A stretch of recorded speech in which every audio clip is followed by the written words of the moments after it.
record on our computer on this end. Okay.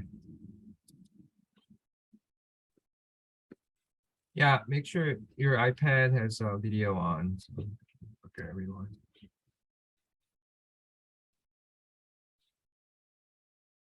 Okay, let's start. Who maybe we can. Oh, let me. Huh? Okay, we can start with Dr. Chiang. Okay.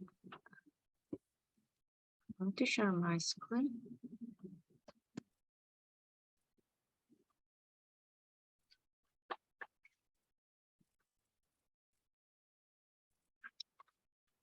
Can you see my screen? Yeah. Okay. I wanna explain about my project first, and then I will show you the process of the sample arrangement. So my project, the title would be Therapeutic Monitoring and Evaluation of a Minimal Residual Disease with ctDNA in HER2-positive breast cancer. As you know, the HER2-positive breast cancer shows a worse outcome than the other subtypes of breast cancer, such as hormone-positive breast cancer. But of course, triple-negative breast cancer shows the worst outcome, but it doesn't have a targeted agent for this subtype. So we're going to focus on the HER2-positive breast cancer. What stage was that? Was it all combined? Oh, yes, all combined subtypes. Yes. No, stage 1 to 4? Stage 4? Yes. Yes. Stage 4 or even stage 4 shows worse outcome in HER2-positive and triple-negative breast cancer. Okay. And when we use trastuzumab, usually we use Herceptin. When we use trastuzumab for the HER2-positive breast cancer, even in stage 4 cancer, we can improve the outcome prognosis compared to the patients who received only chemotherapy alone. So the trastuzumab is definitely very important in HER2-positive breast cancer. You can see these graphs that you can see B. When we use trastuzumab for the HER2-positive breast cancer, it shows significantly improving the outcome. So it is already proven with the other many articles.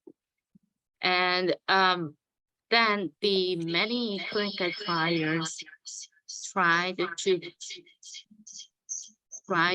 prove how long we echo? them right now. Okay. Yeah. So many clinical trials tried to prove how long we need to use trastuzumab for the patients, even in neoadjuvant treatment or adjuvant treatment or metastatic setting. So until now, already about the neoadjuvant setting and adjuvant setting, which means non-metastatic breast cancer, we can use for 1 year is feasible. Every 3 weeks, it could be 8 times per year. And they said that the most of the clinical trials shows it is enough and it is feasible. But still, many companies trying to make it shorten, because if we use a trastuzumab only 6 months or 3 months, it could be better for the patient. They can stop the trastuzumab. They don't need to come every 3 weeks to the hospital. So it is a still ongoing trial, but until now, we're just using for 1 year. But the problem is for the metastatic disease, we don't know when to stop the trastuzumab. This is the problem. For the metastatic cancer shows are HER2-positive, then we start the trastuzumab, but we don't know the time point then when we can stop. So sometimes patients received 100 times of trastuzumab, but this trastuzumab usually is fine, but the side effect could be the heart failure or anyway, they decrease the heart function. So even expensive. So when we use ctDNA for this patient, maybe we can see when we can stop or we need to change it to the other targeted agent for this patient. Can you go back? Okay. So, no, the prior one. Okay. So in the adjuvant setting, there's a trial 1 year versus 2 year, and it was not beneficial. We know, Yeah. No. but 6 1 months, year. 6 months, there's a trial ongoing. Yes, ongoing. And several clinical trials already proved that 6 months are feasible, but the clinician not much accept until now. So, but I guess it will be accepted for the clinician in the future, in the near future. Hmm. So, Mhm. so all these trials have combination of chemo followed by Yes, trastuzumab for yes. 1 year, right? It's 1 Uh-huh. year. For all trials are 1 year. Yes. Okay. And they're all, most of them are, is it positive? Like I don't see p-values are, some are positive, some are not positive. Yes, some are not positive, but in most of the clinical trials and even my clinical data, it shows when the trastuzumab is added for HER2-positive breast cancer, then definitely the outcome improves. So clinical practice is, this is for only adjuvant 1 year, but you're interested in metastatic setting. Yes. There's no set number. How long do Yep. we have to keep going if they don't show recurrent progression? Yes. Yes. Okay. Exactly.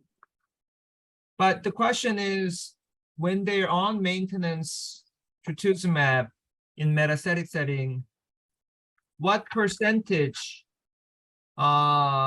reach, I guess, what is the progression-free survival, like the 1 year or 2 year, 3 year, what is the percentage? As I know, it could be only 1 or 2 years because HER2-positive breast cancer is a very aggressive subtype in breast cancer, so it progressed much. So we're talking about small subset that does not progress. I think that's like 20%. Oh, well, almost a 30%, I 30%. guess. So it's fair to say after 1 year of maintenance trastuzumab for metastatic cancer patient, 30% of those patients would still be progression free. Yes. And we don't stop, we keep going at trastuzumab. Yes. Let's say if we have another year, by 2 year point, would that be half, 15%? Or do you think they will be 20%? What is your expectation? Have you seen data? No, actually there is definitely no data about the metastatic setting for the trastuzumab. That's why this is the real unmet need. What about in Korea? Do they use pertuzumab? Oh yes, they use pertuzumab, but we can't use for metastatic setting. Only for the non-metastatic patients. Oh, but in US, it's used for metastatic too. Okay. Okay. So in Korea, maintenance is only trastuzumab. Is that fair? Trastuzumab Trastuzumab is the only for the maintenance. non-metastatic setting we can use pertuzumab. Oh, okay. Well, trastuzumab is only metastatic. Yes, trastuzumab, usually, yeah. But we can use a pertuzumab, but it is so expensive, so the patients can't pay for those maintenance pertuzumab. So mostly patients choose the only trastuzumab. I see. So let me, can I share screen? Let me. Okay. Can you stop sharing? I wanna Yep. share. For those of you who are not familiar with,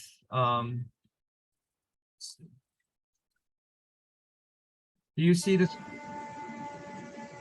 Yes, you can see. So I want to show people how we treat breast cancer.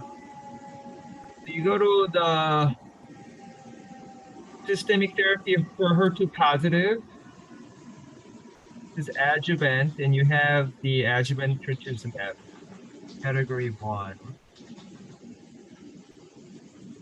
And this is, then let's see if we have, oh, this is all adjuvant. See if they have systemic adjuvant.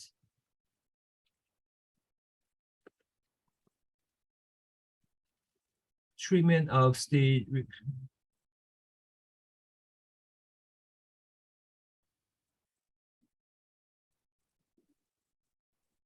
preoperative systemic therapy for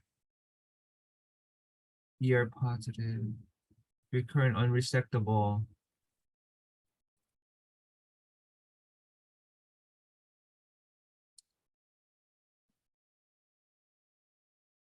So this is HER2 negative, and this is HER2 positive. So here in the US, this is what I've been doing. First line, pertuzumab, trastuzumab, and docetaxel. And you can do paclitaxel. And then second line, we do the FAM trastuzumab deruxtecan. And this is the Enhertu. And it's approved in lung cancer as well. It just got approved like a week ago. So it's very exciting that we have really good HER2 drug. Trastuzumab emtansine is the TDM1. This got approved when I was in fellowship, so I was very excited. And this is second line, either one, but this is preferred. It has a better data. So Enhertu, category 1. So in the US, most people do pertuzumab, trastuzumab, dosi, and they do maintenance with per2 and trastuzumab until there's a progression. And when they progress, they do Enhertu, category 1.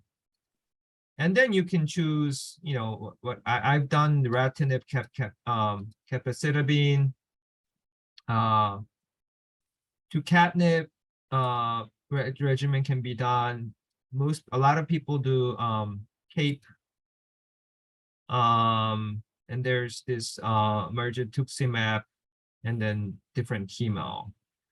Of course, you can do carbotaxol or docetaxel, but I guess most people like to do their capecitabine or adding neratinib, things like that. Anyway, my point is, in the US, most people don't do just trastuzumab maintenance. They do both, right? And even here, they do combination, not trastuzumab monotherapy, because trastuzumab is kind of used up here. So you don't use it as a second or third line. So FDA approval. Yeah, there's a lot, and then there's a lot of biosimilars too. Here is the HER2 positive regimen. So you give pertuzumab and then trastuzumab.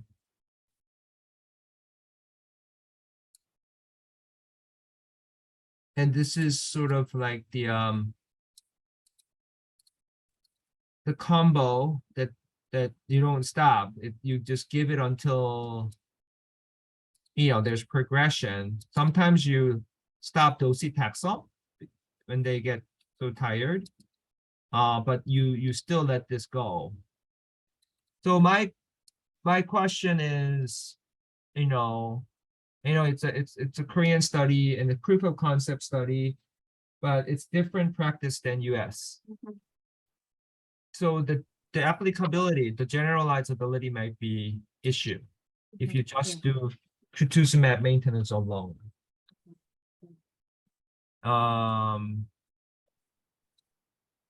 So in Korea, what combination do you start frontline for HER2 positive metastatic? Usually carboplatin plus trastuzumab. Carbo, not dosi, because it.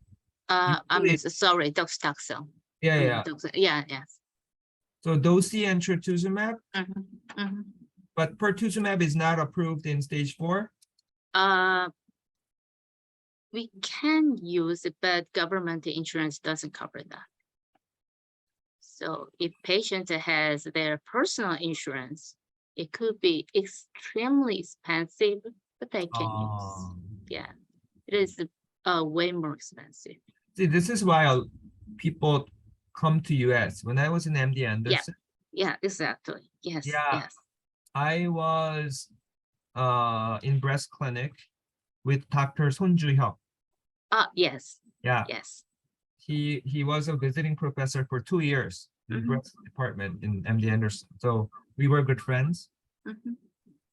We were in same clinic together. And one of his patient Mhm. came from Yonsei to Okay. MD Anderson because TDM1 was not approved at that time. Yeah, at that moment. Yeah, At that time. we didn't have that drug in Korea. So for all our lab members,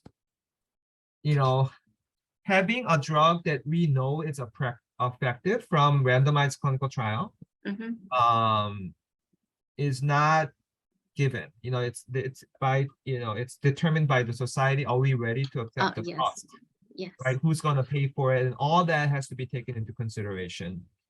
US is by far always the earliest adopter. They approve drug. Good. US or UK, they're really fast. You can see from the vaccine approval, like UK became the first to approve the Omicron specific vaccine, even faster than US. Anyway, but then other companies, you have to wait, see what happened with the COVID vaccine. South Korean people had to wait till the Yes. government secures a drug. Mhm, Same with the chemo, like it takes like couple years or even more. Some drugs are not even approved. Pertuzumab was approved many years ago. mhm. And because the government's not paying for it, and most citizens are not able to get it. Yes.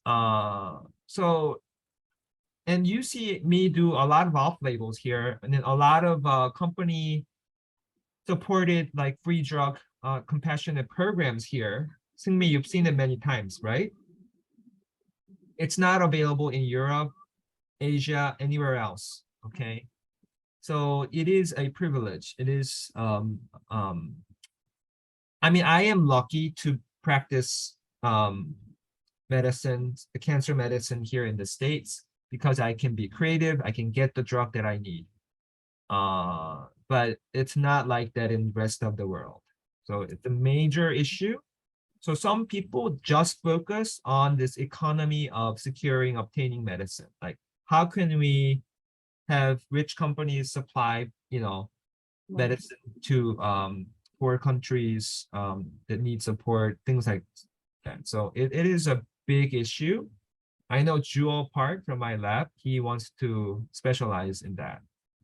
How do we help third world countries to get chemo, get infectious disease medicines, things like that. So anyway, so let's go back to your presentation. I just want to, make sure we know what's happening in Korea and Okay. US, how different they are. Mhm. Okay, you can go back to your presentation.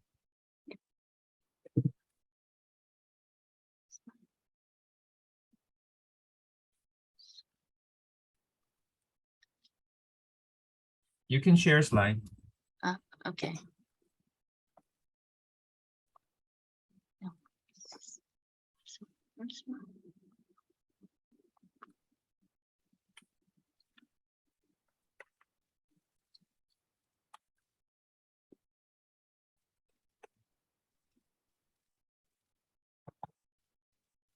Oh, here's mine. I'm sorry. Okay. So, there are several studies about the serial monitoring with the ctDNA for metastatic breast cancer. But this article is focused, include all subtypes and all of stage 4 breast cancer. But this study showed just the landscape. So I want to focus on the HER2-positive breast cancer, but the concept will be very similar. We can collect serially for the patient's samples, and then we can see ctDNA how change. And if the ctDNA increase, then maybe within several months, the disease will progress. So we need to prepare the other drugs, or we need to change before disease really progress. So I just want to see what's gonna happen when we just chasing the ctDNA for this patient. So I think estimated sample size could be 30, because most of the metastatic article includes only 20 to 30 patients. Even we are focused on the very small subtype of cancer. So I get 30 patients will be feasible. And I want to compare these ctDNA even with the non-metastatic breast, HER2 breast cancer as well. So I want to show another Excel file for you. Well, this is my HER2 positive breast cancer patients. I just selected the samples which the patients serially got the blood samples. So if the patient number is 51, and I arranged the time point when they got the blood sample, but the problem is not consistent. There is so many missing times for this patient. So and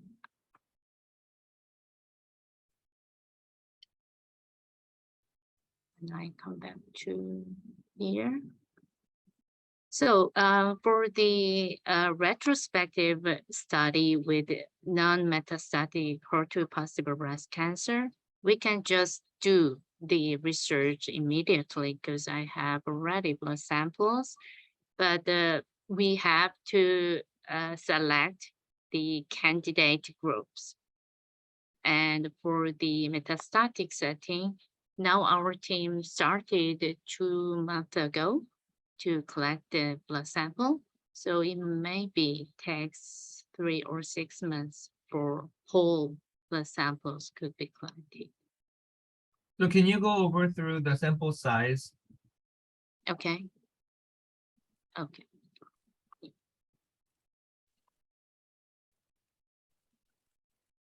So non-meta is adjuvant setting. Oh, yes. No, even include the neoadjuvant setting. Neoadjuvant setting. So I want to show this table. I arranged them. There are 31 patients who received the neoadjuvant chemotherapy, and they received the trastuzumab, 38 patients, and the trastuzumab, pertuzumab together was 20 patients. And there are even patients who did not receive trastuzumab because the invasive focus was less than 0.5 centimeter. Does not recommend trastuzumab. So some of the patients experienced the disease progression, distant metastasis, or local recurrence. And there are 4 cases of local recurrence and distant metastasis. And this would be the real time point. I have 7 serial samples from the diagnosis during neoadjuvant, after neoadjuvant, which means before surgery, and then after surgery. And the sample could be 28 because of 4 time points. Mm. And I have diagnosis during neoadjuvant, after neoadjuvant is 4. Mm. So it could be 12. Mm. And so I don't know which group could be a real candidate to compare with the metastatic HER2-positive breast cancer.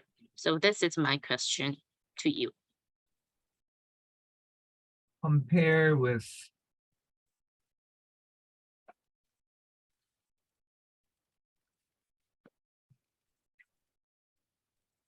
So, oh, I see.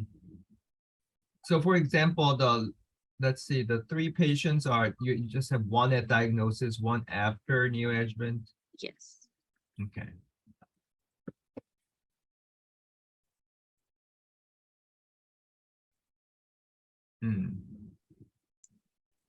So I guess the whole point is this is all neoadjuvant sample. No, as I mentioned, the 31 patients received the neoadjuvant chemotherapy, but other 20 did not. They were in adjuvant setting. But even 9 patients didn't receive trastuzumab at all because the invasive focus was so small. They didn't receive the chemo either. Oh, I see. So I guess this is all HER2. So I would select anyone who received the trastuzumab in this group. Okay. I would look at both neoadjuvant or adjuvant both. Okay. So what is the neoadjuvant regimen they received here? Mostly.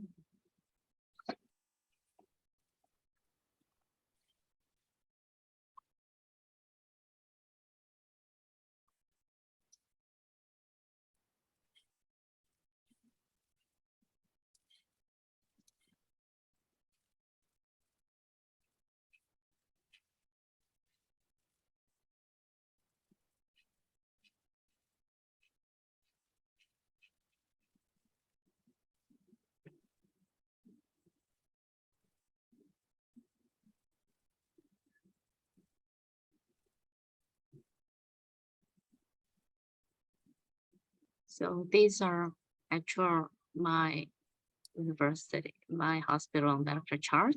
Uh-huh. So I just captured because I can't see it right now. Okay. Okay, neoadjuvant NAT.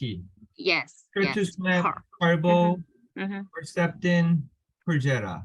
Mm-hmm. And after surgery, they just maintain Perjeta and Herceptin. Oh, this is ER positive, Arimidex. Okay. Yeah, yes. Oh, they give carbo. Interesting.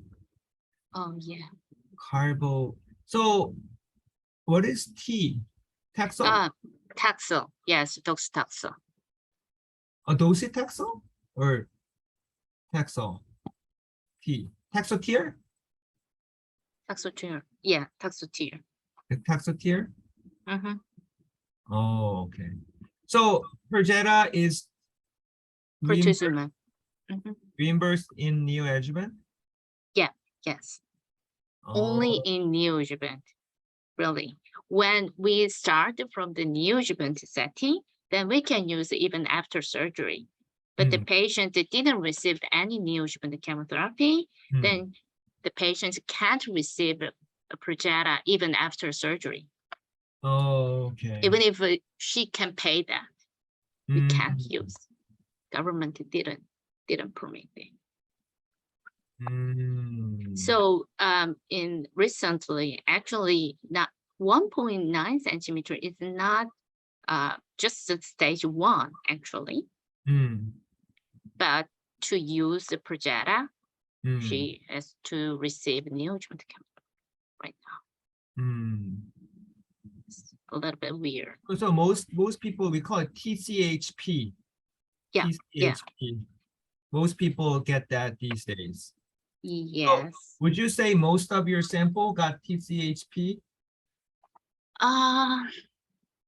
I'm not sure because there are 2 or 3 medical oncologists and they choose, Different drug? yes, their own choice. Oh, okay. So I need to see. But recently I remember TCHP is mostly used, but for 2 or 3 years, I'm not sure. Yeah, some people just use Taxol, Mhm. weekly Taxol with trastuzumab. And this is adjuvant. Yeah, And this is a neoadjuvant. that's adjuvant. Neoadjuvant. Neoadjuvant. Uh-huh. Trastuzumab, Taxotere, carbohydrate. Yeah. So, okay. So anything that, I mean, I think they will have to contain HER2. So we'll limit to any regimen that contains HER2 targeted therapy, Okay.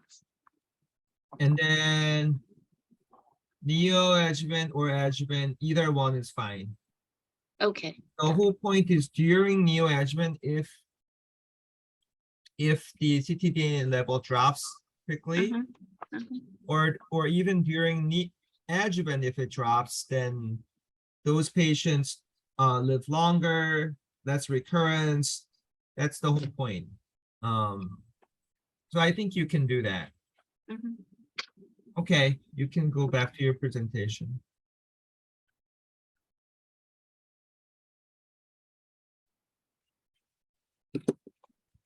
Yes, okay, then I will select those candidate group.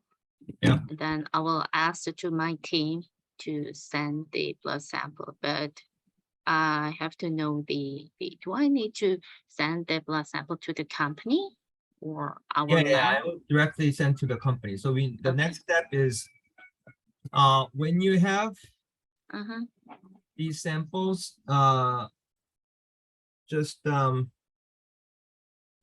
make sure you have the final number, Okay. and whatever slide you have, Mhm. you and I will talk to the company, Okay. this project, and you can, based on this, you can draft a 1-2 page proposal. Liam will Okay. help you. Mhm. Yeah, so this is the HER2 positive, locally advanced group, about 50 patients, but you have on average 4 time points. On average, because you have a follow-up points too, so Mhm. yeah, maybe 5 to 7 time points. Okay.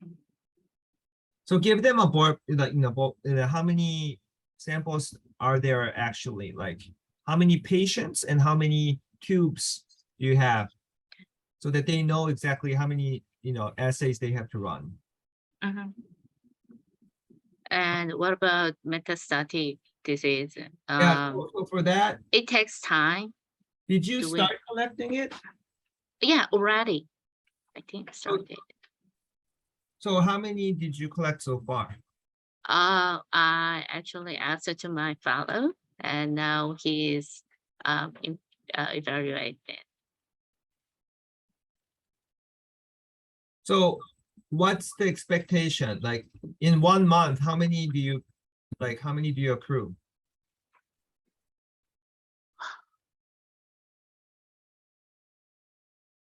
Actually, I don't know. I'm gonna figure out. Okay. Are you doing it in your whole surgery department? No, have- actually, because it's metastatic disease, they Oh. are only visit medical oncologist. That's the problem. If Oh. they were my patients, I already finished that, Mm. but it's not. What happened to Dr. Che? Yes. Now he is collecting blood samples Okay. because most of metastatic patients just visit Dr. Chen. One of my medical oncologists is now in Irvine for her research year. Uh, So now our hospital is empty almost. uh, So there are 2 more medical oncologists. Dr. Chen is just the advanced and metastatic disease, mm. and one young female doctor just see the only breast cancer. Mm. So Does she have Uh, helping you? sorry, Is that younger oncologist help? than me. Yes, younger than me. Not even faculty yet. Oh, okay. So I need to know by when, how many, patients you have for the metastatic. Okay. And are you gonna do the front line, only front line? Frontline, what means of frontline? Front line, the first metastatic treatment. I don't think so. Could it be better? Just No, want I to- don't know what's happening in Korea because Uh-huh, let's say you have docetaxel plus mhm, trastuzumab for the first metastatic HER2 positive breast cancer. mhm. Then you can't give docetaxel forever because they will be too tired. Yeah. Mhm, mhm. So you stop and That- you have only trastuzumab. Yes, yes, yes, yes. That's right. There are patients who received 100 times of the trastuzumab. Yeah. Even the patients were detected a distant metastasis last month. I heard that. So Mm. we need to stop trastuzumab, using trastuzumab. So you could, so reimbursement wise, let's say ctDNA is non-detectable Mhm, and you stop. mhm. When they recur, can we reorder trastuzumab? If the free survivor period, free disease period is longer than 1 year, maybe we can use it again. If it's longer than 1 year. Mhm. Hmm.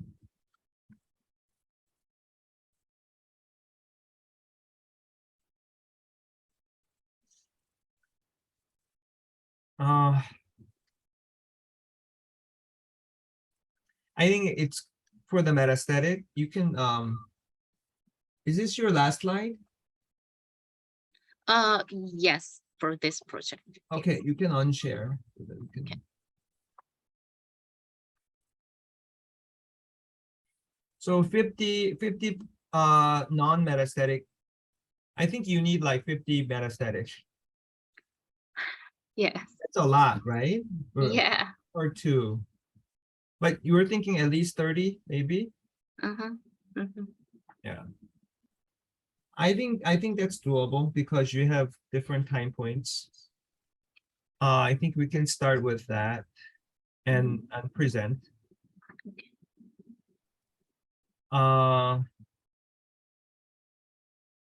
I don't think the metastatic will be done while you're here in Chicago because it's gonna take time. Uh-huh. They don't recur that fast. So the question of whether when to stop maintenance is a good one. Mhm, But in order to answer that question, we mhm. need a longer follow-up time. Yes, yes. You But have, within 1 year, I'm sorry, I'm interrupt. But within 1 year, just we can see how ctDNA change right, that's it. in early period. Right, right, right. So utility of ctDNA change. So Liam, write this down. That's the title. The utility of ctDNA follow-up in locally advanced and metastatic HER2 positive breast cancer in predicting response or resistance to systemic therapy. So that's the title. So we want to show that yes, this neoadjuvant is working. If it's not working, why keep giving it? You know what I mean? You gave Yeah, neoadjuvant, and ctDNA is still going up and not going down. Mhm. Not working. Like, let's just send the patient straight to surgery. The adjuvant, we can't give it for 1 year. If ctDNA is not changing, they're doomed to recur. Like, why give it? Or ctDNA has been non-detective ever since the surgery, and why give adjuvant therapy? But you can't make that decision without rich data. We need data to show that it's useful. It's not, it's useless. Mhm. So I think, let's say 80 patients with 7 time point follow-up. I think it's decent amount of data. Okay, so this is the project. So Liam, you're gonna help Dr. Jian write up the proposal, and we'll have the Predison call hopefully in next couple of weeks. And just finalize the sample numbers and projected finishing time of the metastatic disease. Just give 1 year follow-up. What is the ctDNA change? And you're gonna do the time points not too often, but are you doing every 12 weeks for metastatic? Yeah. Every 12 weeks? Okay. And for neoadjuvant, how often were you drawing it? Also 12 weeks. Every 12 weeks? Mhm. Okay. I mean, if that's what you have, that's okay. But I feel like if to say one chemo is working or not, 3 weeks is enough. Because patient come back for the next cycle of chemo in 3 weeks. So the ctDNA dropping in 3 weeks is enough. But until then, they are not my patients. Mhm. I can't get the blood samples But they are, Back right up. now, they're doing every 12 weeks. every 3 months. I mean, the before treatment, Uh-huh. and then after 3 cycle of the neoadjuvant, and then 6 cycle of neoadjuvant. Then the patient will go to the surgery. So after neoadjuvant chemotherapy period is just the before surgery. So for neoadjuvant, patient receive what regimen do they receive? ACT? For HER2 positive, Yeah. usually as you see, TCH, TCHP. Yes. TCHP, and that's given over 12 weeks. Every 3 weeks, they got 6 cycle. Every 3 weeks, 6 cycle. Mhm. So 18 weeks. Yes. Okay. So I mean, the blood sample is collected after 3 cycle. That could be 9 weeks 9 weeks. after. Yes. So before start of chemo, 9 weeks after, and then Mhm. before surgery, Yeah, before surgery. and then Finish after. near. Yes, yes.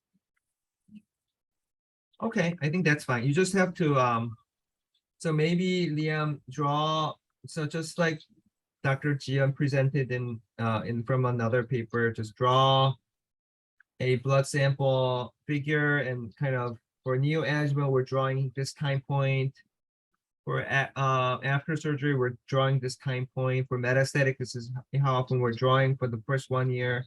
In retrospective, we have this much sample. For prospective, this is what we're going to collect within 1 year. Expected end time this time. So we need exact numbers in the proposal. And put in good a couple of reference papers that kind of showed utility in of ctDNA in breast cancer. So we have to think about the unmet need. They I know papers looked at different breast cancers, but Dr. Jian, in your mind, did you see like HER2 specific paper that only looked at the value of ctDNA change in people receiving trastuzumab?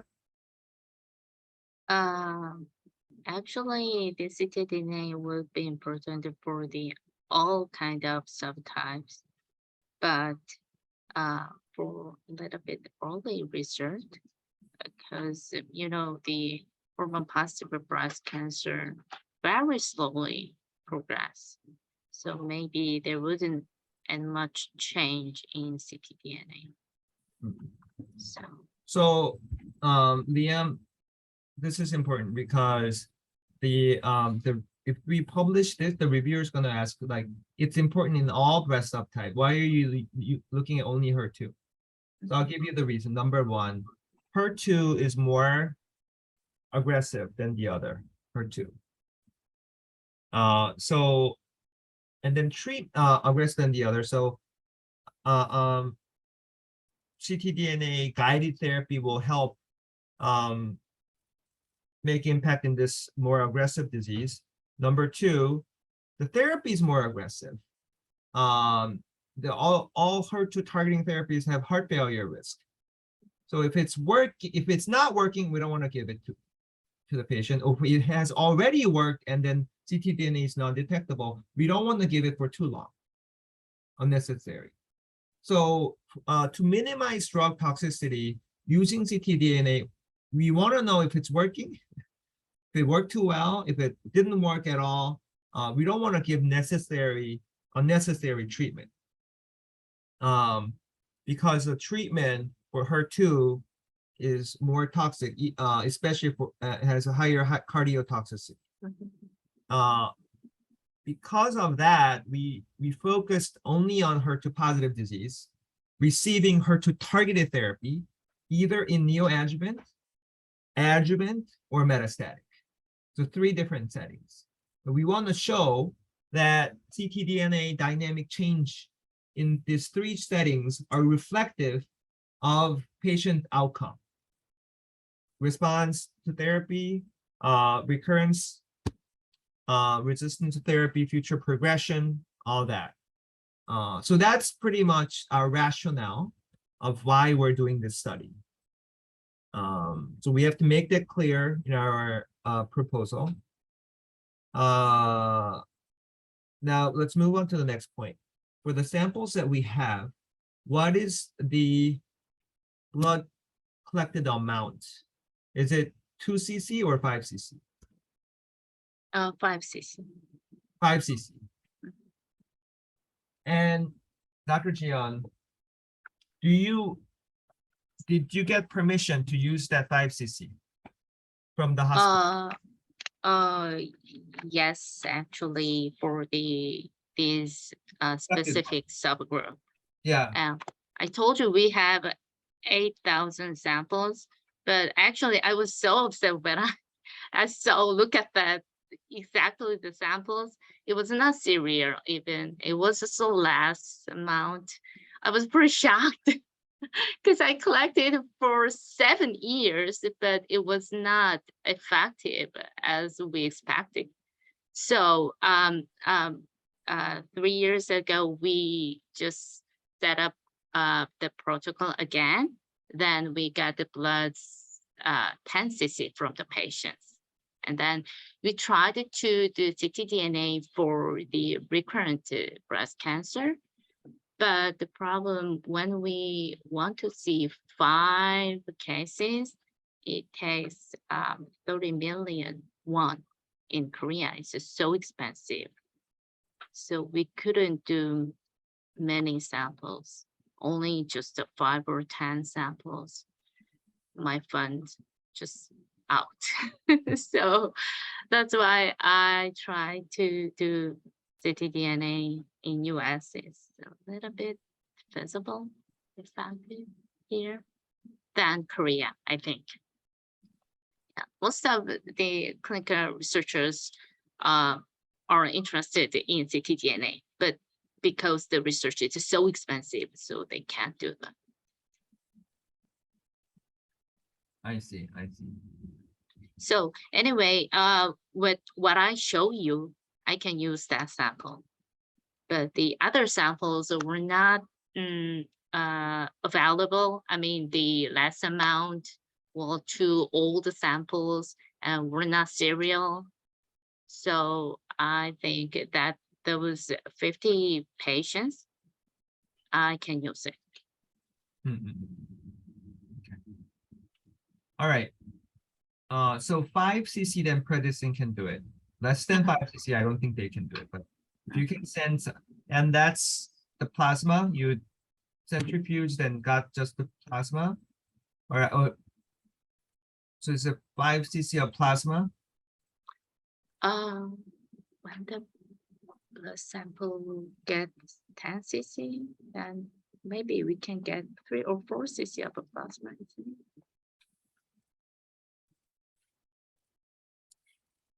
So you got 10 cc of whole blood. Yes.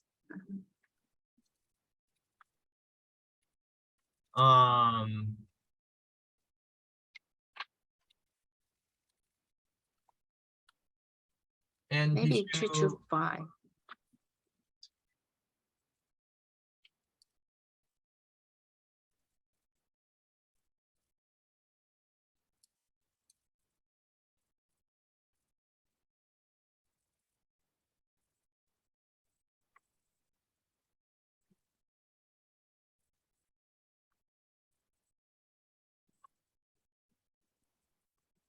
So about, I would say about a little bit over half.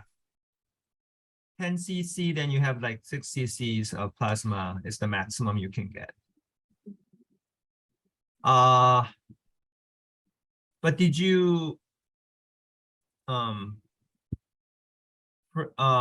freeze it as a whole blood or plasma? Oh, plasma. Okay. Mhm. Did you store the cells too? Yes, I think so. Mhm. Okay. Because those cells you can later do DNA analysis, like from the white blood cell DNA. You know, it doesn't have to be like a germline study, things like that in the future. Okay, so anyway, I think it's good that you have at least 5 cc.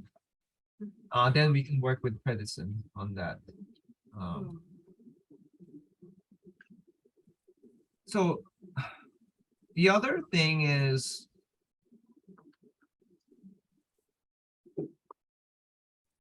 we have the other companies like Interven is doing proteomics, glycoproteomics. They need like 100 microliter. Way less blood. Mhm. And just looking at proteins, Mhm. they are able to sort of see if the chemo is going to work or not.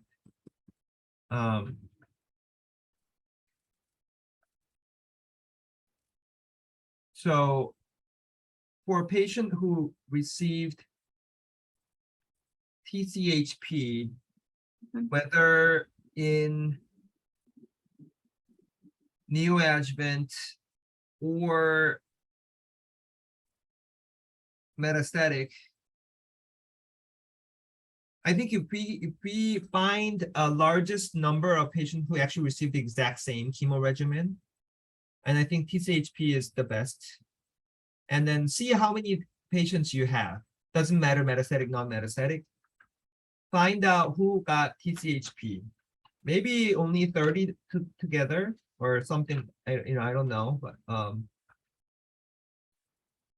then you can work with companies like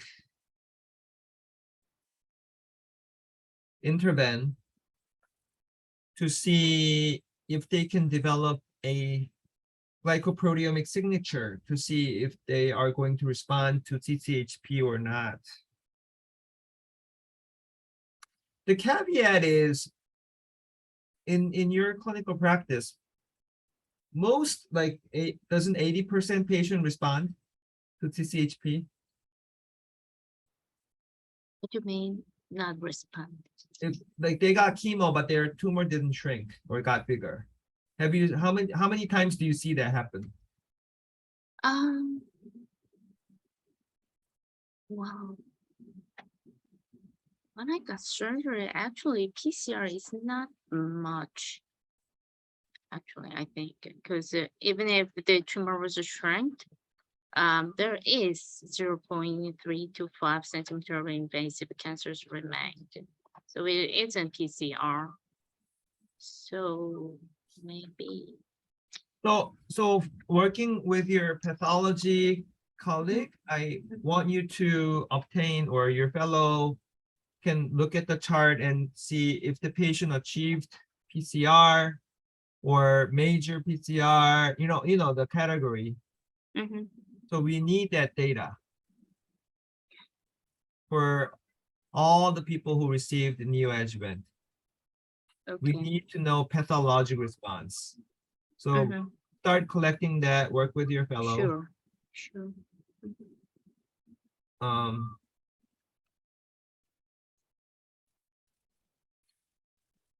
But my question to you is, if we develop a blood signature, Mhm. not ctDNA, this is proteomics, Okay. that says, yes, TCHP regimen is going to work, or if it's not going to work, is that going to be helpful clinically? And if it's not going to work, is there an alternative? I mean, I guess alternative is the chemo is not going to work, then don't do neoadjuvant, just take the patient to surgery, right? Yeah. So I think because there are a lot of breast cancer patients, I think using proteomic the response predictor would be of benefit, I think.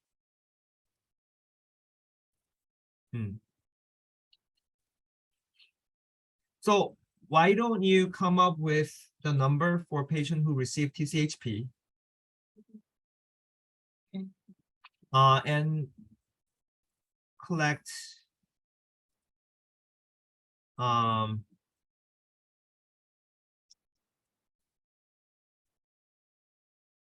sample number, their clinical outcome, pathologic outcome, and then maybe we can work with another company, not ctDNA, but glycoproteomic, because I believe they can get one more sample from you guys and do this analysis. So Leon, let's do this one for Interven. Let's do like 1-page proposal. So that this is going to be the title. Development of glycoproteomic signature to predict response or resistance to HER2 positive breast cancer to neoadjuvant to standard of care neoadjuvant regimen for HER2 locally advanced HER2 positive breast cancer. So that will be the title. And the rationale is that as I show you in the NCCN, it's the Taxotere, Herceptin, trastuzumab, pertuzumab, which is Perjeta, and then carboplatin. So that 4-drug regimen is the standard of care for any locally advanced HER2 positive breast cancer, but it doesn't work always.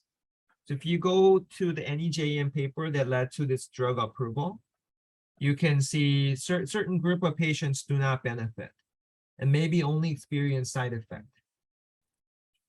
But if we know who's gonna respond, who's not gonna respond upfront, we can save them from unnecessary toxicity. We can prevent any risk of disease getting, more progressive or becoming metastatic by giving chemo that's not going to work and just delaying surgery date.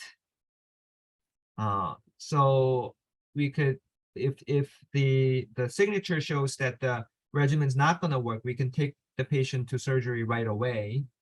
So that's the utility of this assay. And we have, let's say, 20 or 30 patients who exactly received the same regimen and followed up over a certain period of time. So if we can use this,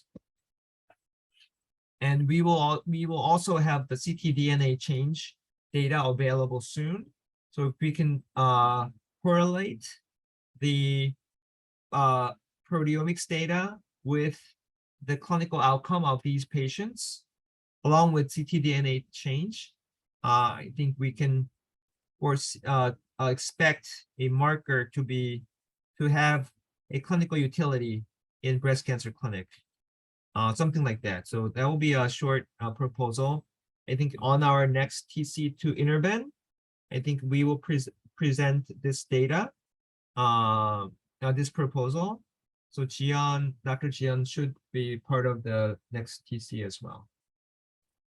So the plan is 5 cc to prednisone, 100 microliter to Interven.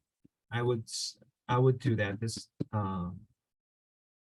because it's a precious data, and then we need to learn as much as we can. Now the backup is Delphi. Delphi needs what, 2 cc? Liam, do you remember? Yeah, but I don't think we can have 7 cc. So I think if prednisone can do it, let them do it. If they can't, we'll work with Delphi. Then how can we split the blood samples for 2 other different companies? So the plasma, I think you probably have 6 cc's. From if you collected 10 cc of whole blood in the plasma, you probably have 10 cc's. So I would aliquot,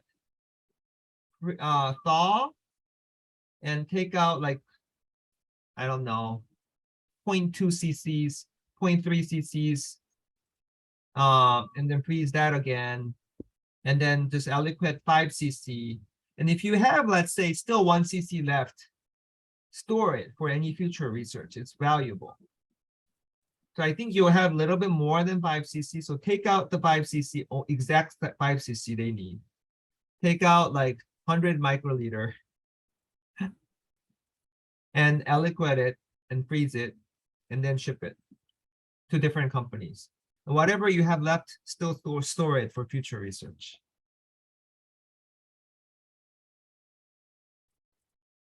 But we'll do it once we have commitment from companies. So the idea is it's win-win for us and the companies. If we show with utility, they are able to sell their product. Mhm. So it's an investment from them. I don't need to get a grant, pay them for their samples. This is how we do research. But it's a mutual trust. We have to make sure we know their technology, they know us. Okay, any questions, Dr. Chiang? Not for this project. I will figure out the what you told me. Okay, so Liam, let's do teleconference with both companies as soon as we can. Okay. Okay, we have Minjung join, so from Korea, so we'll have her give us update. I'll turn on my screen. Good morning. I'll share I'll first share the links to the manuscript.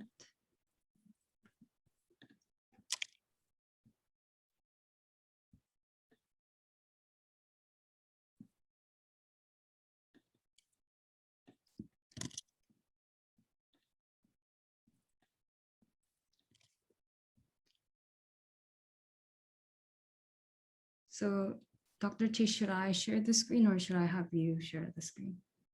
Which, Oh, yeah. Yeah, I'll go over it. Cover letter, do I have to look at it or is it okay? not much has changed. Do you have questions in cover letter? No. No, it's pretty, I'll just take a quick look at it. Looks fine to me.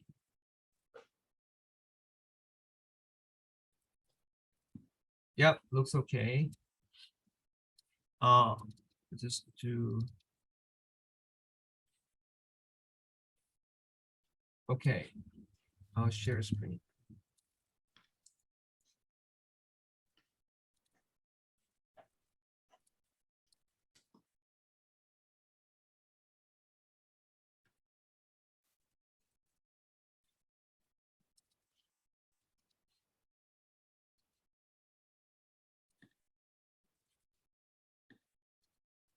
Okay, do you see? Do you all see? I can see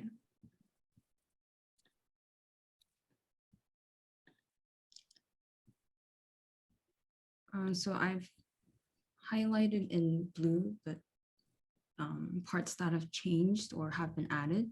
Okay, And the section that you're looking at right now, research and context, is specific to Lancet Oncology. So it's entirely like newly written. And yeah, I'll have you take a look. so does it have to be titled research in context? That's the way they label it. Oh, So it's like a subsection that gives a brief summary, like overview of what we're going to do. So there are 3 sections to it, as you can see there. Evidence before the study, so what studies have been done prior to your systematic review and meta-analysis. And then the next part is added value. What are you contributing through this research? And then lastly, implications. hmm.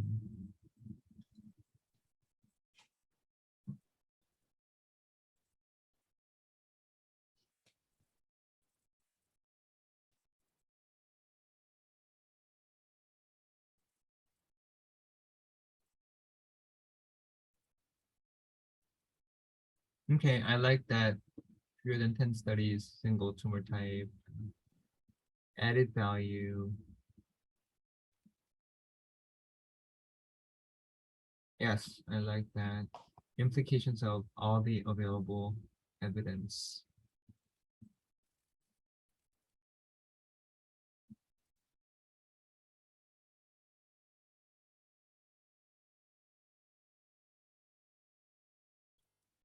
I guess uniform and maybe revised or updated, or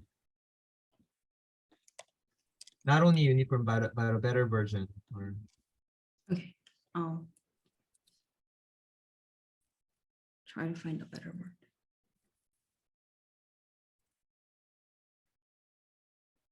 uniform and improved, or whatever, you know. Mhm. Okay, good. And in the introduction,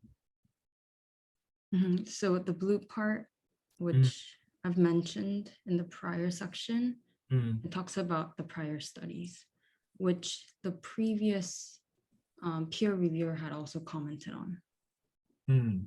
He said, you know, what other studies have been done? You haven't mentioned it in the text, so. Okay.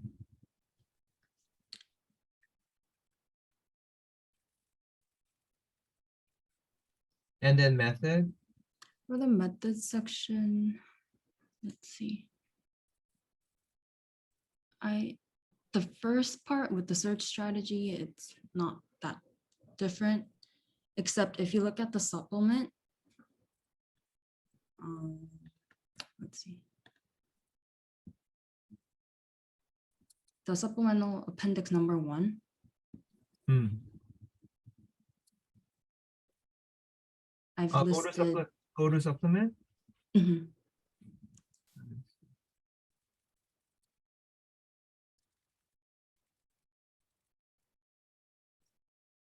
So the appendix number 1.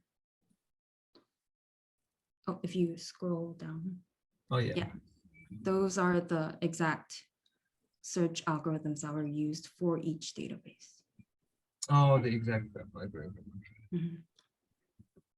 Usually they require the algorithm from at least one database, but for now I've just included all of them. Okay.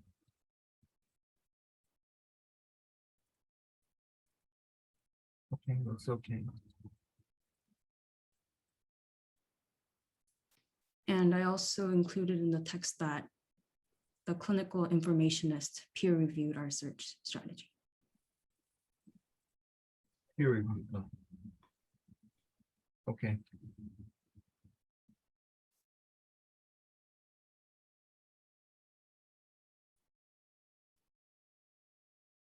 And data analysis.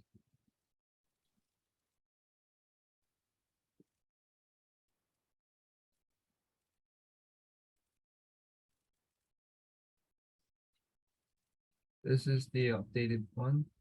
Mhm. So in our previous version, we didn't include the scale, but it was something that they wanted, so I've added it. The score for each study is also included in the supplement.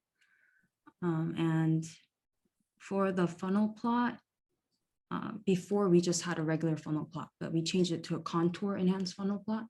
Hmm. The difference is that it shows whether publication bias is due to small study effects or not. Hmm. And it's not used as commonly, but I think for our particular paper, it's better or it's more helpful to show that it's not small study effects, but it may be something else that's accounting for these differences in the HPD incidence across tumor types. So if you look at the supplement, let's see. It's supplemental figure 1.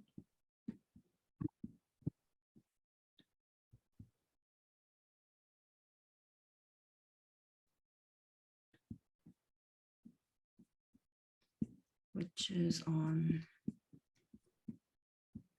page, let's see, 37.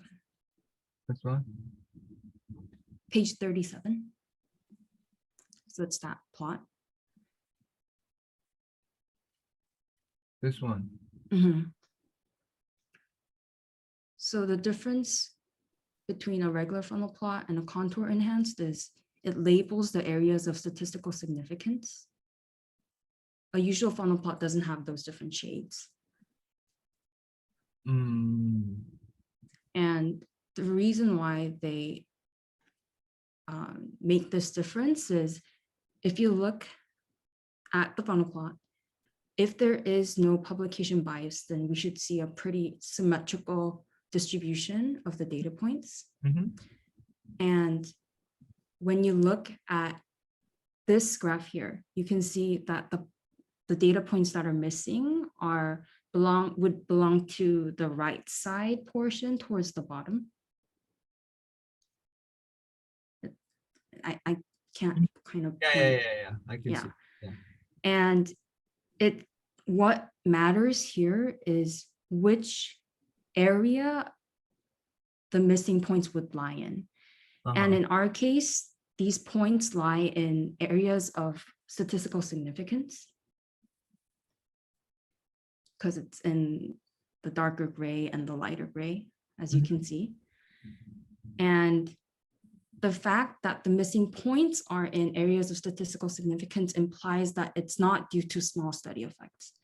This is like the simplest way I can explain it right now, but it implies that, we're not missing points here because they were not significant. Hmm. If the points were missing in the white area, then we would be concerned. But Mm, in our case, it's not, it's in the shaded areas. So the previous reviewer pointed out, the funnel plot that you use, I can't really make sense of whether it's small study effects or not. And this contour plot would help us show that, this is not because people didn't report cases where it wasn't significant. It's because there's something going on besides small study effects that's accounting for the variation and the incidences. I see. So, but if the reviewer says, I don't like this plot, then I'll just go back to the regular funnel. Yeah, I think it's fine. And in the results, And the results. Let's see. So Lancet, it's not a requirement, but they say it's recommended to include a list of excluded citations from the screening process, along with the reason for excluding each one. So that one is found in page 21 to 36 in the supplement. And I don't think, yeah, I think you can just take a cursory look at it. this one. That one is the Newcastle-Ottawa scale for each study. Oh, It's in page, I'm getting lost. this one, yeah. Yep. So it lists all the studies that were excluded at the full text screening stage and a brief description of why it was excluded. This is pretty extensive. Wow. I mean, they said it was recommended, but I think it. You have can- to go through it yeah. anyway, just rather, yeah. Yeah, and it shows them that we did the protocol properly, so. So that's that. And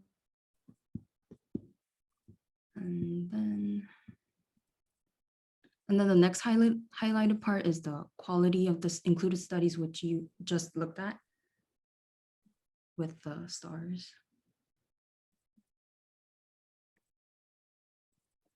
In the supplement. And how did you do the NOS study?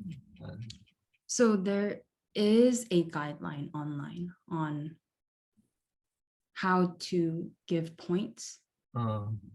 And at a prior lab meeting, I shared with you that I wasn't really, Yeah, that I didn't think that this was the best way to quality score these studies, but it is the most commonly used scale for observational studies. And when I had the meeting with the librarian, she also agreed that this was the best option. So this is the one that we used.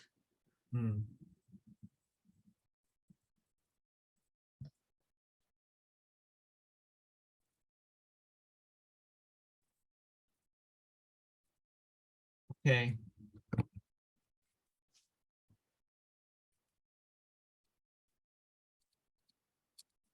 Next. And then when we made our previous submission, the reviewer pointed out that there should be a different kind of sensitivity analysis besides leave one out. So the suggestion was, we have prospective studies and retrospective observational studies. So he or she suggested, doing sensitivity analysis by excluding the 3 prospective studies. So that's what we did in this version.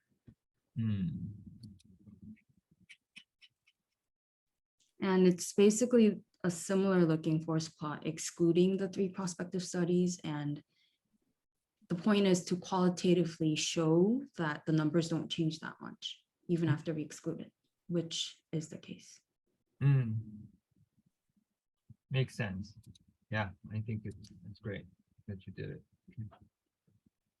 And then in terms of the discussion, I think it was more of rearranging paragraphs and trying to make it more clear sounding. Uh-huh. But I don't think much has changed from this section. Okay. Yeah, just italicize all etals. Interestingly, I think the rule has changed now that Oh, you really? don't have to, yeah. Oh, It depends. I think it depends on the journal too, but it's nowadays, required. mhm. Okay, that's fine.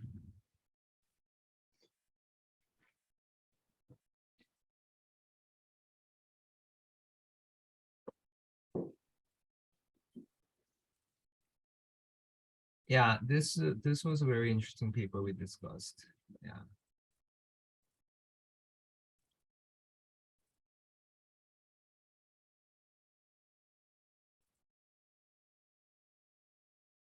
Yeah, so tell me about the- the update. uh-huh. In our previous version, I had listed mostly limitations, but I found that in a lot of the Lancet papers, they also address the strengths, which I think help because the peer reviewers last time focused only on the limitations Hmm. because I hadn't listed the strengths. But I Uh, think there are definitely points that, this paper contributes to the field. So hmm. I listed a couple and Yeah, no, I like everything you said here. It's all relevant. thank you. So for everyone in the lab, this is a meta-analysis, very extensive one. And this is done by our general principle, do no harm. We are making tumor grow by giving immunotherapy for certain patients, and we want to know who they are, like what are the percentage that actually happens. And only by doing literature search meta-analysis, we will know the answer. So here, the tumor type and type of hyperprogression definition are associated with variations in hyperprogression incident, underscoring the benefit of developing a consensual. And then above the references, Uh-huh. but below, yeah, acknowledgements. Mhm. If you scroll down a little bit, we've added the additional contributions, that Mm. section. We've Mm. added the librarian to the Mm. acknowledgements. Okay. And also when we redid the screening part, Uh-huh.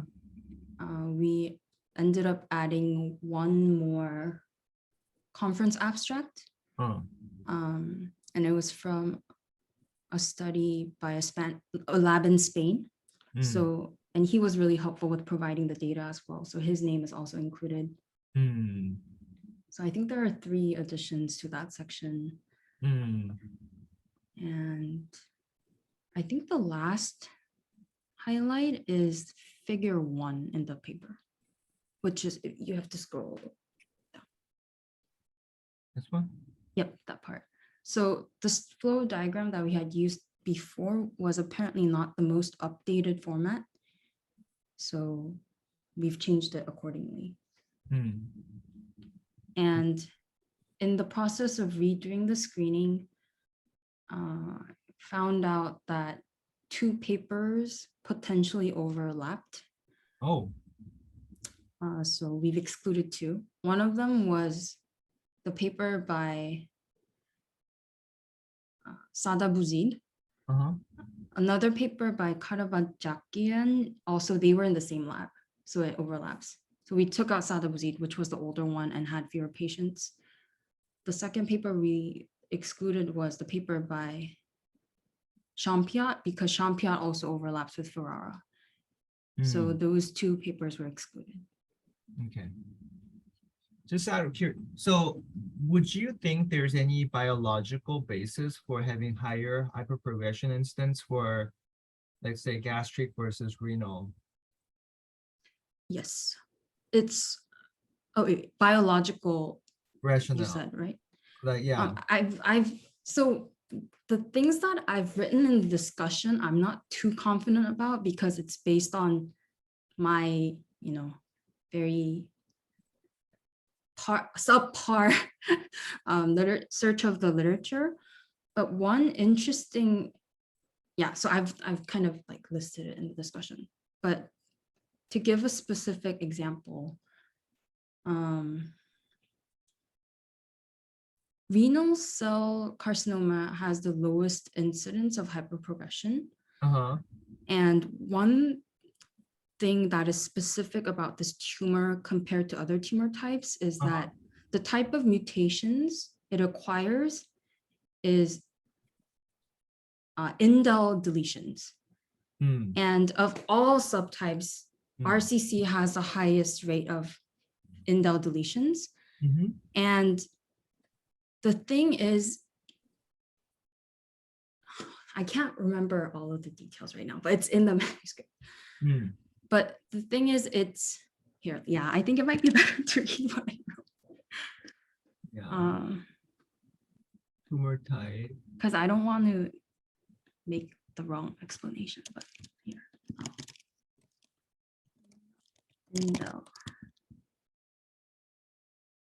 Yeah, so indel-associated frame shift mutations is the right term. And it confers immunogenic neoantigens for durable response to immunotherapy. And when I tried to approach the discussion section, I referenced the paper by Thorson. I think it might have been a part of a journal club. But it's on the immune landscape of cancer. Okay. And may I? Yeah, Oh, you I can don't know. share. Yeah, You- okay, share I'll screen. share my screen.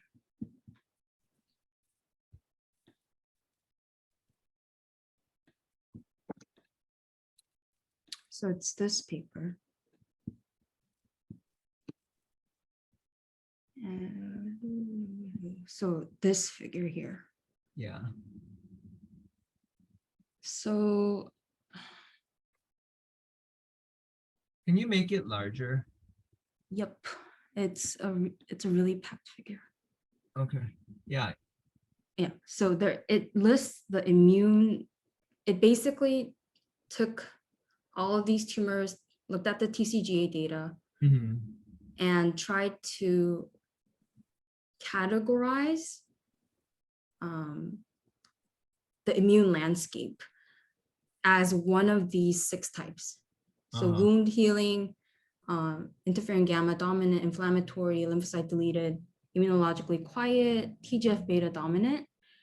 And to give a quick example, the wound healing type at the first one, the first row, it says it has a high proliferation rate, and AGC belongs to this category.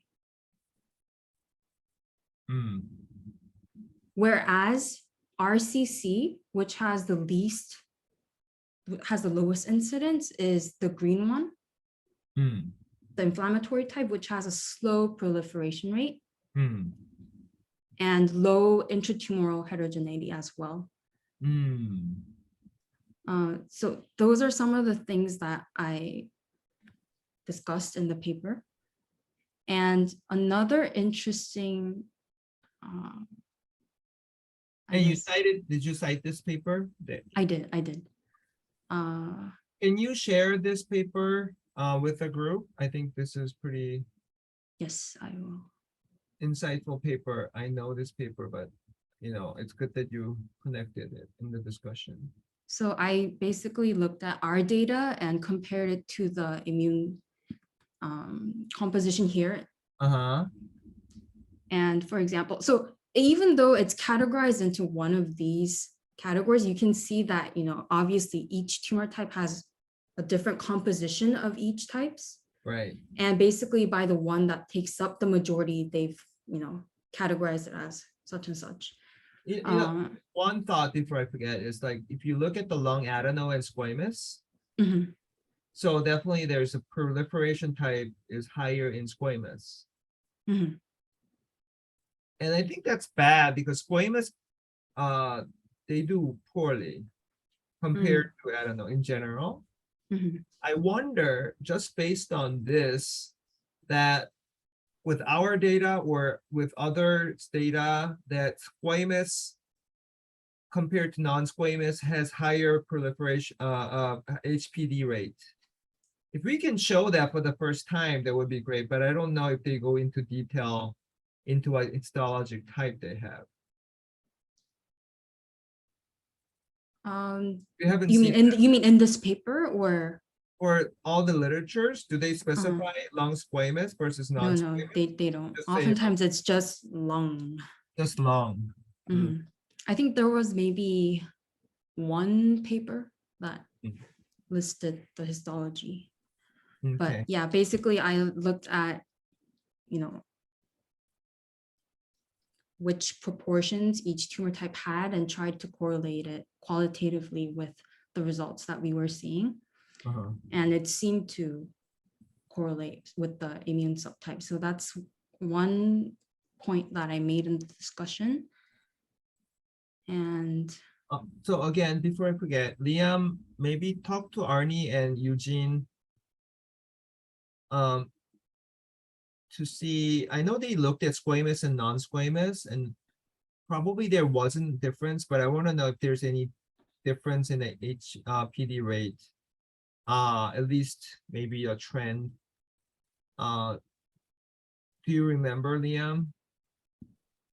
Or do you have their date prior For publications? Or squamous, yeah, I do have the abstracts. I'll have to look it up.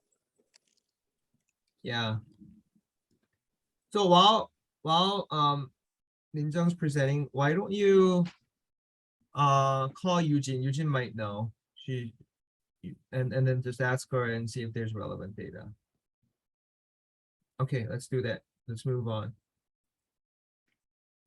So yeah, Yes. Minjung, go on. so that was, I think it was the immune landscape that I meant that I started with. Uh-huh. So it's this section. Wait, let me try to make it bigger.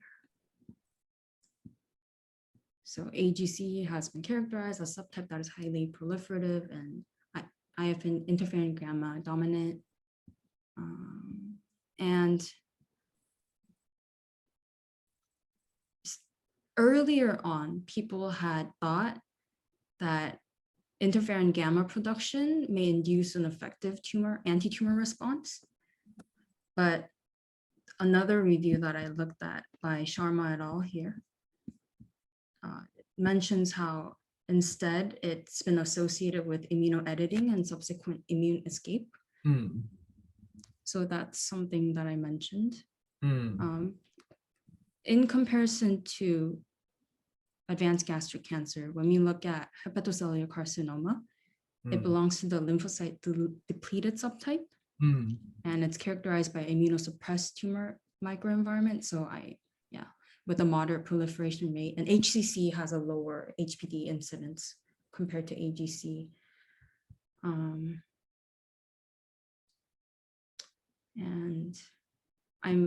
So what about the macrophage? If you the very first paragraph of that, you talked about the FC receptor and the macrophage. If you go up. oh, you mean the part that you mentioned? Yeah, You mean yeah, this part? yeah. The FCR gamma receptor, Uh-huh. and it's the myeloid subset. And then when they are stimulated by the anti-PD-1 FC fragment, this actually dampens the T-cell mediated response. And this is done through macrophage-rich environment. So M2 macrophage is supposed to be anti-inflammatory. Mm. And the more they exist, they're infiltrated in TME. I think this phenomenon happens more often. So my question is, like, M2 macrophage infiltration rate, did that differ by histology? And did that correlate with what we saw I, in that immune sub? Was Right, it right. part of to go up that, yeah, so is macrophage part of it? Like No. there's just oh, the macrophage to lymphocyte ratio? so if macrophage is lowest, then you have, well, I guess it's M1, M2 ratio is more important, I guess, Mhm. right? Yeah, I would think so too. But that's not reflected here. No, it's, Okay. Dr. Che, I have one update. Uh-huh. So I just went over the abstracts we just submitted to SIDSI, and our data showed that hyperprogression was associated, according to Champion et al. Definition, hyperprogression was associated with non-adenocarcinoma, and we categorized the histology type by adenocarcinoma, squamous, small cell, and others. So our analysis showed adeno versus non-adeno. There was a clinical significance there. So non-adenocarcinoma was statistically more likely to have hyperprogression, but it didn't show like squamous versus non-squamous. I mean, that's pretty similar because others are very small percent. So it is consistent with what we were just describing here. So perhaps I don't know how far we are with that manuscript. Maybe Liam, make sure Minjung's involved in writing that up, like helping them, because she's written this already.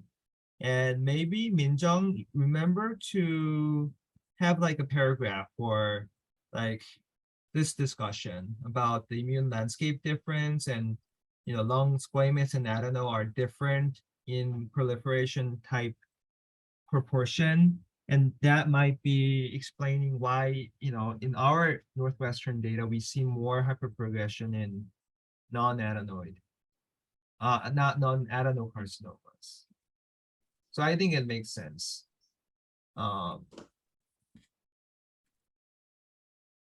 But anyway, I was just trying to see if the M2 is part of the discussion for histology subtype. Maybe so yeah, so I think the hypothesis is more M2 you see, you are going to have likely more hyperprogression. right, and I think what complicates the picture more is that when they talk about M2, it has to do with not just its composition in the entire system, but rather its localization or infiltration. So I think it also has to do with its spatial distribution. Right, yeah, where it is and all that. Yeah, let's go back. So that's I want to understand the kidney discussion. Mhm. So less heterogeneity, there's more indel frame shift.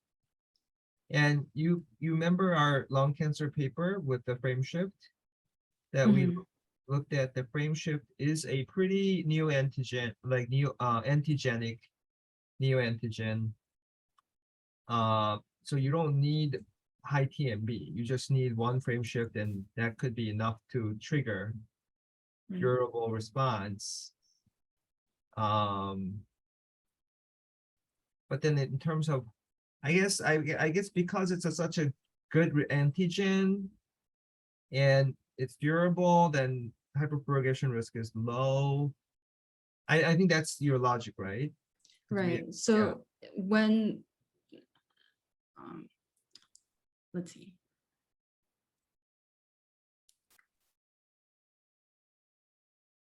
I think RCC is characterized by a high proportion of frame shift mutations, but it doesn't have high intertumoral heterogeneity. And before, when people first discussed intertumoral heterogeneity, they said, if you have more higher heterogeneity, then more mutations will be formed and the patients will respond better. But the problem is that it does form more mutations, but it also means it can acquire resistance. Whereas RCC is the opposite. It doesn't have high heterogeneity, but these frame shift mutations are ones that the medicine can respond to, treatment can respond to. Yeah. So Yes, I think that discussion is valid for response prediction, durability, but I guess one dose will ignite cancer growth, that's the hyperprogression, right? So I'm not sure if that discussion is really relevant. I think it's fine as you described here, but I think it's more like immune cell landscape change, like because this RCC, I guess, has high helper type 1 T cell response, balanced macrophage leukocyte signature, and how is that predicting low hyperprogression? Like, mhm. can you elaborate more, like how that type can lead to less hyperprogression? That type, which is inflammatory type. You can argue inflammatory type can still have a lot of interferon gamma, and what's unique about this type that enables low hyperprogression? I think because there is, I think because we don't know the exact mechanism, let's see, we don't have enough, I don't think we have enough data on the like the pathophysiological characteristics of hyperprogression yet. So instead of trying to like present a hypothesis, I tried to just show what evidence we have until now. And let's see.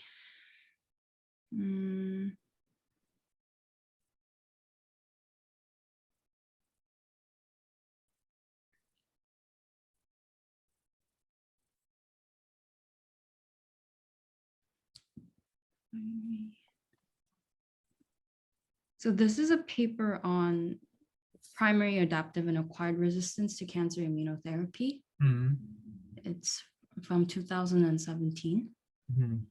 And it mentions basically these are the intrinsic mechanisms of resistance. Yeah. And these are the extrinsic mechanisms. Uh-huh. And here they mention escape mutations and interferon signaling. And something that's interesting is that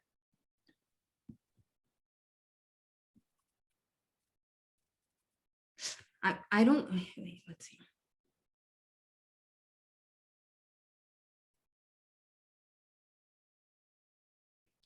So something that I noticed was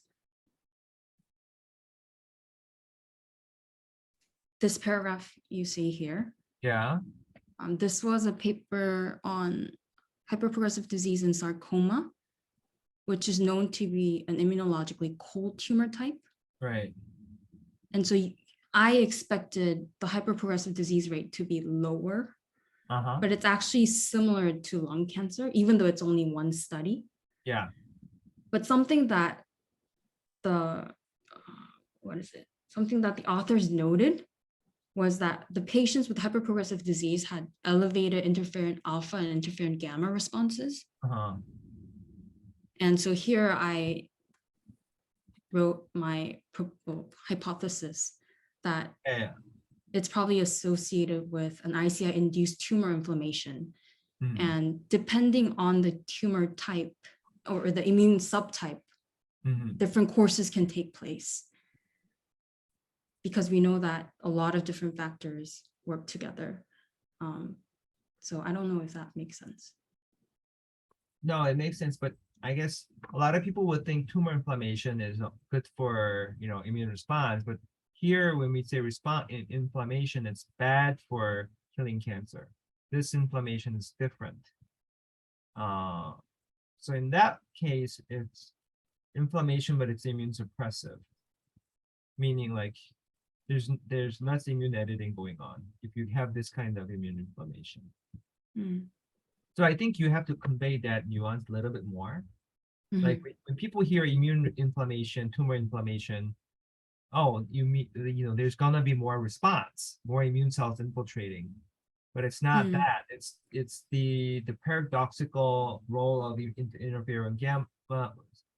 It's it's something else happening that we don't know, but somehow immunologically cold tumor, but when they get ICH, they become immune inflamed, and cause hyperprogression. So, oh, sorry to interrupt. I'll Yeah, speak no, after. no. So this is the part where it talks about how interferon gamma production leads to basically an exacerbation. Uh-huh. And the mechanism is that it leads to, as stated here, increased expression of the PD-L1 protein. Hmm. And that engages the PD-1 receptor on T cells, which suppresses anti-tumor immunity. Hmm. So maybe cite this with It is cited. I guess in a different, maybe paraphrase it and cite it again in that paragraph. I know you cited in prior, but Mhm, people to understand that this is inflammatory in that there's an interferon gamma production, but it actually leads to suppression of anti-tumor immunity. mhm. And it is still inflammatory type. It is low proliferation type. Mhm. Maybe just elaborate on that, and so I think that hypothesis is reasonable to mention here, but I don't know where that paper is. So Yuno Lee wrote a case report on medullary thyroid cancer. Do you remember that paper? I think you were involved, Minjung. Medullary thyroid cancer paper. Liam, can you look it up to see where that case report is? So that was presented as an abstract. If you don't know, maybe Eugene might know. And it was a very interesting case because the title was hyperprogression with nivo-ipi. So medullary is totally immune suppressed. It's just like the sarcoma case. We Mm. gave nivo-ipi as like a last resort under clinical trial. And the tumor exploded. Like it grew really fast. And after I gave one dose, it caused a lot of new metastases. So it's a bunch of true hyperprogression, and patient died sooner. So I think you can cite that abstract. I don't know if the paper is published or not. I don't know where it is. I know Yuno has presented it. I think I've seen it before. I think it Yeah. might be in my email. Yeah. So it's abstract, you can cite abstract, and likewise, our group has also reported immunologically cold medullary thyroid cancer case where received this and then showed hyperprogression and all that. You can kind of add that as a supporting argument. Mm. So in that case, I think it's dangerous to use immunotherapy like blindly for rare tumors. I think it's dangerous because you can make them, grow faster. Mm. That's why we need a good biomarker, either using proteomics, glycoproteomics, to say yes, that this is okay to try.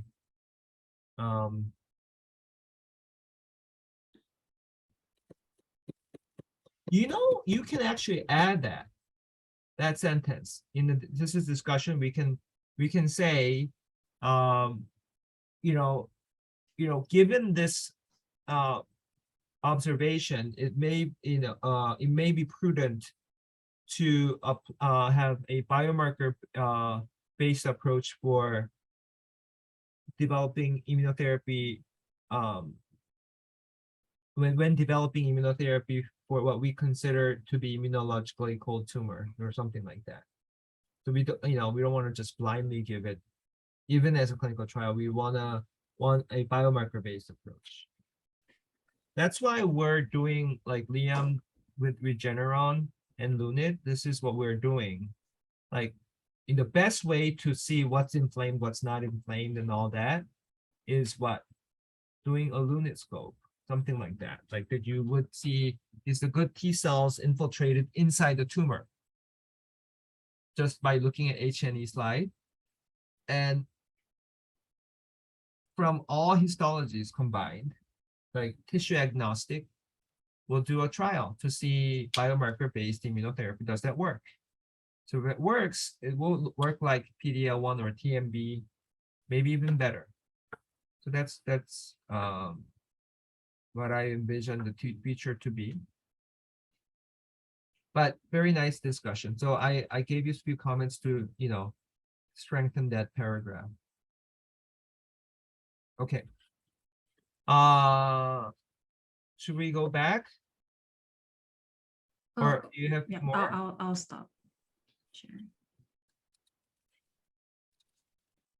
So I think we were here in acknowledgement and, oh yeah. So this one, the same, right? Yes, it's the same. But I just reworded the text portion because Hmm, I don't think it was very clear the hmm, first time we wrote it. hmm. It's hard to describe, but Definition ABC. Wait, and then you have area A? mhm. It's confusing because you have A here and here. Okay, then I'll change it to something else. Yeah, not A here. And then ABC.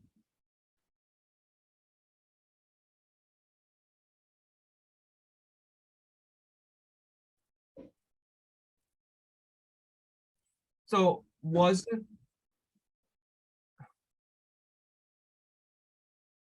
So let's go.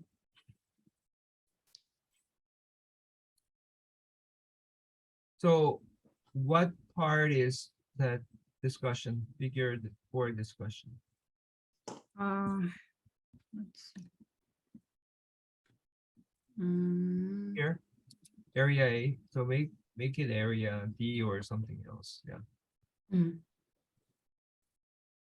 So you've been using ABC for, and then you wrote that in the, In the method? beginning, I address which one is which. Did you write it in the method or? I believe so. Or maybe in the introduction.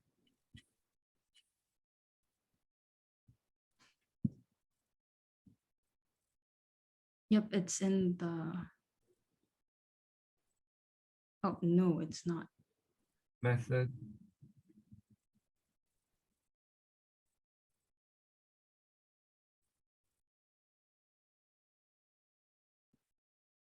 Mm, It's Oh, definition A, okay. data analysis. Champion, okay. So that would be this B. And what is C? C is for Or, okay.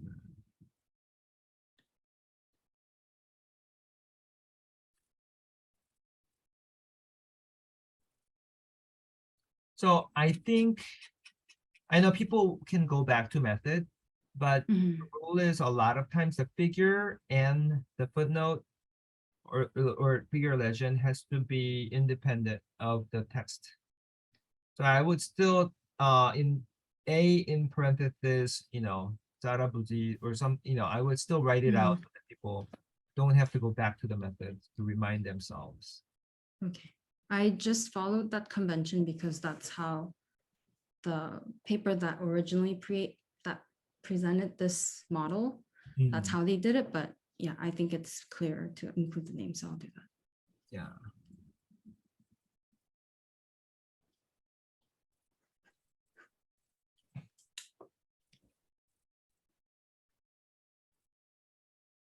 So here incidence is pretty high. Pretty big difference. Mhm. Okay.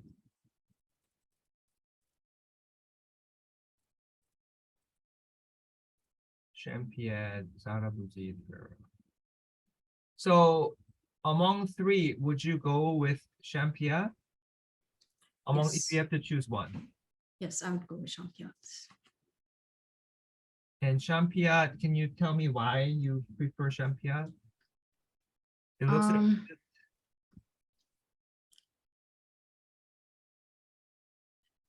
Why Champion? Mm, the thing with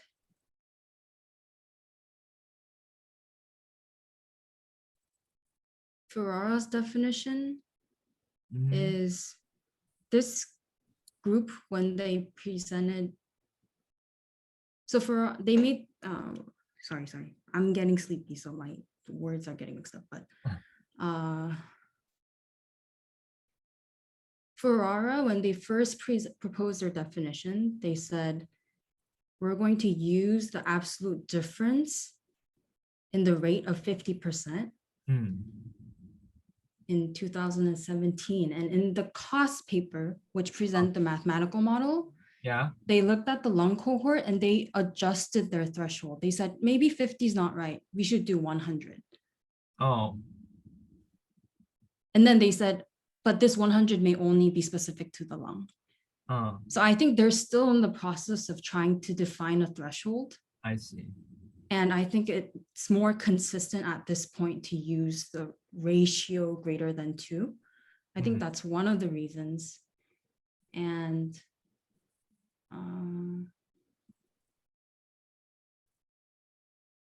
yeah, I think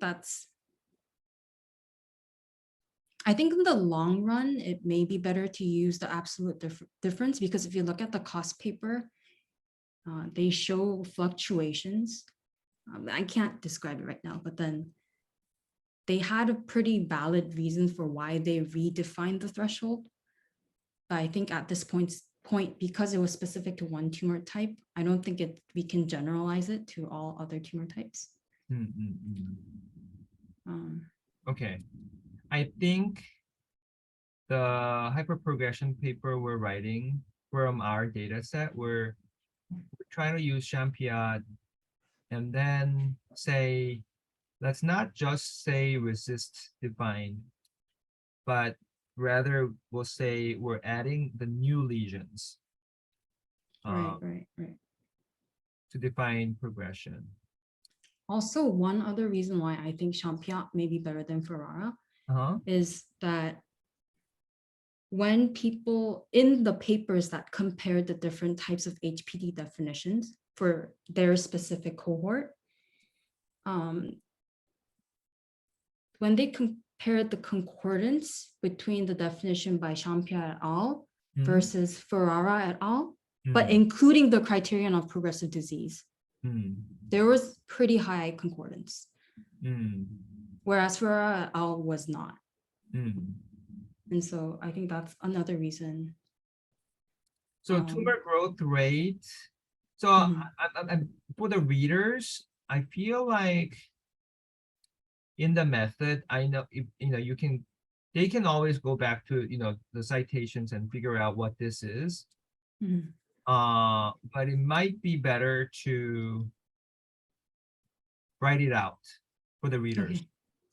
So this is like if you think about the slope, right? The two slopes, and then the ratio of that slope, right?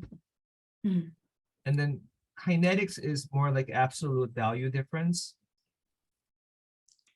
This is also a rate, Slope? This a is ratio of the slope. ratio of this, but why do they call it kinetics? So it's because the tumor growth rate is, so if you look at the math, Hmm, the tumor growth rate is based on a volume metric. So let's see. oh, okay, the volumetric, more volume, B is volumetric. So Champia takes the unit dimensional measurement from resist and enters it into an equation that converts it to a volume. Yes. Now I Whereas Sada Buzira al takes the one-dimensional measurement and just takes the ratio of that. of that, yes. And so mathematically, Sada Buzir is much more, it's faster, it's easier Yeah. to do. Yeah. And then C is Ferreira, C. Mm.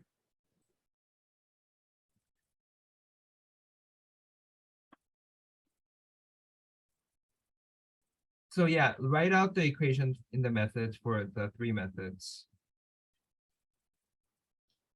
Right out so you move that also. Not this equation, but the basic, like how do you calculate the ratio, like that equation, pre-baseline minus, I would write that out in the methods for method A, B, C. Mm. Calculating TGR, TGK, and TGR. I know Even here uh-huh. for the readers. Mhm. Or you can put in a supplementary. Yeah, why don't you put in a supplement and then just put supplemental. The way we calculated this, you can put Even though all of the literature just lists TGK and TGR without explaining that.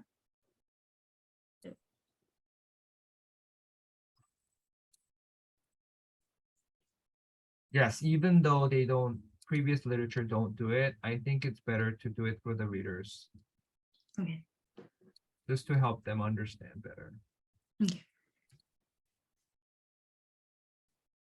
I think for the limitation of the words here, you can put it in the appendix, the equation.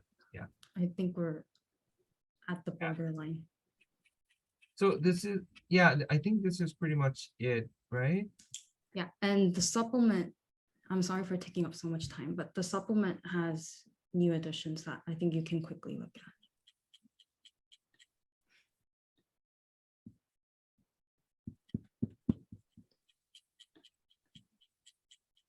Yeah. Actually, no, I think you've looked at all of it.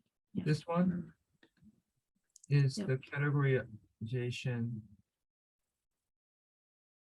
This is descriptive characteristics.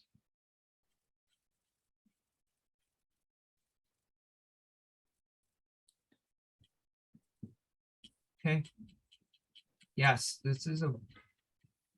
So, Yep. yeah, go ahead. In the supplemental appendix 2, I tried to explain better why we couldn't include the definition by Kato et al., which is also considered one of the main definitions.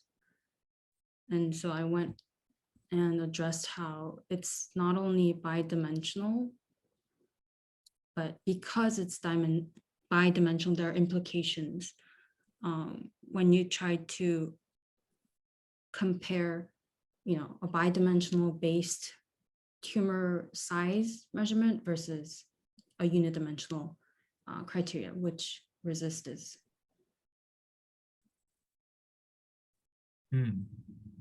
So I calculated the mathematical differences. Let's see.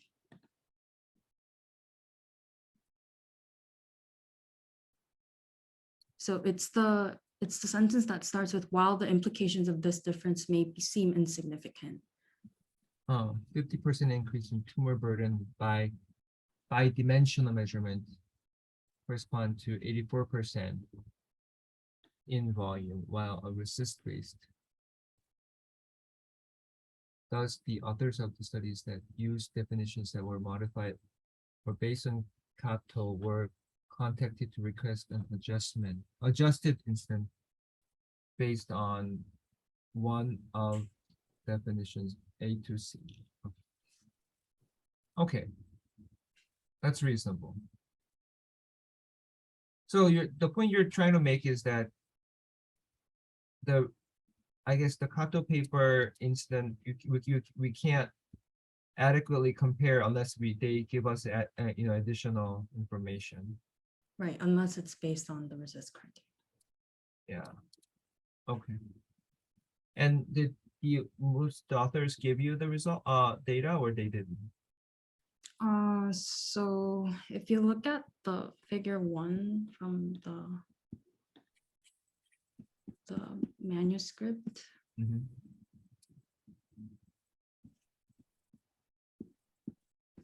let's- Yeah. on the right section, the 100 and something reports excluded, the last box on the bottom. Uh-huh.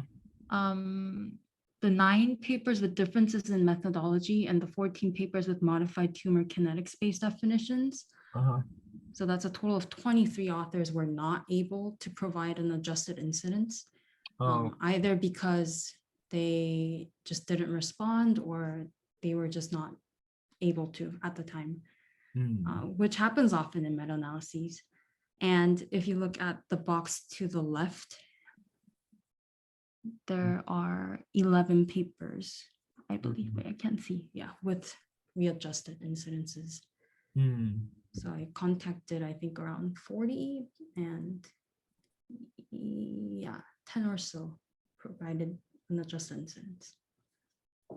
Okay, makes sense. That's fine. So this is our main paper.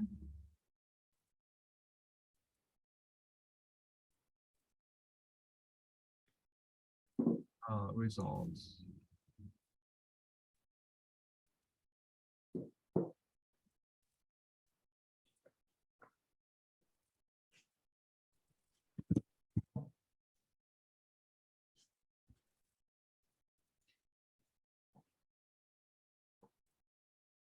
Okay, I think we're good.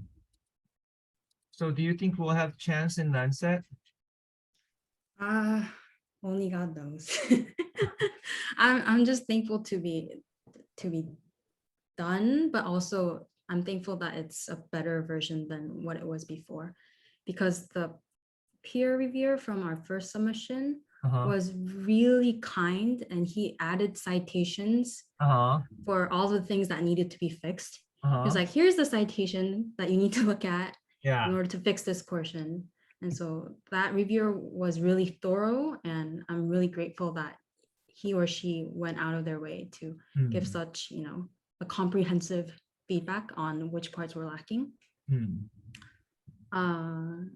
And I think after this submission, we won't be receiving as many feedback on things that need to be changed. So, so I think the submission process will be faster. Yeah. No matter which journal. Yeah. So let's hope for the best. If they like this edition, it should go smoothly afterwards. Good, good. That would be a really nice paper. And we kind of fixed everything they like according to what they like. So good job. And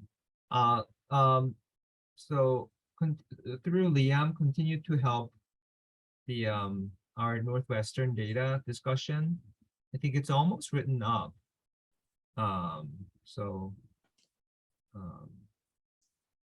In fact, Arnie, are you going to present your data? It kind of froze.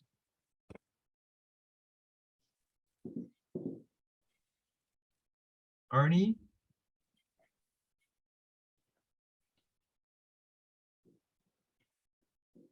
Do you hear me, Arnie?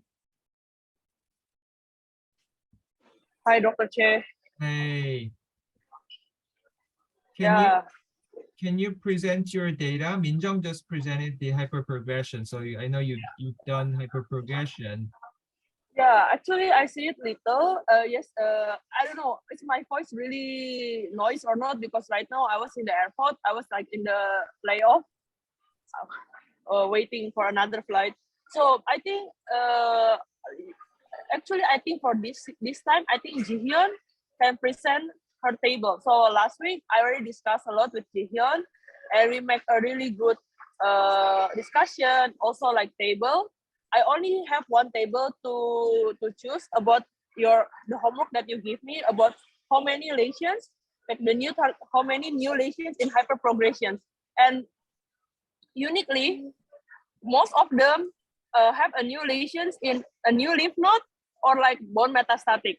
So basically, the patient who did the immunotherapy, they already have liver metastatic before they start the immunotherapy. So that's why the target lesion is big in the liver. But for the bone metastatic, they have it as a new target lesions. And Jihyun have a really good theory about it because it's about immune system. That's why like lymph node and bone is like blood cell. I think Jihyun will. You can present your table to Dr. Che, so Dr. Che can see it. And I think with working with Jihyun, I think the manuscript will be like have the bones, really have the bones. I think Jihyun can help me to showing the table. Okay, so Dr. Jian, can you show what you found?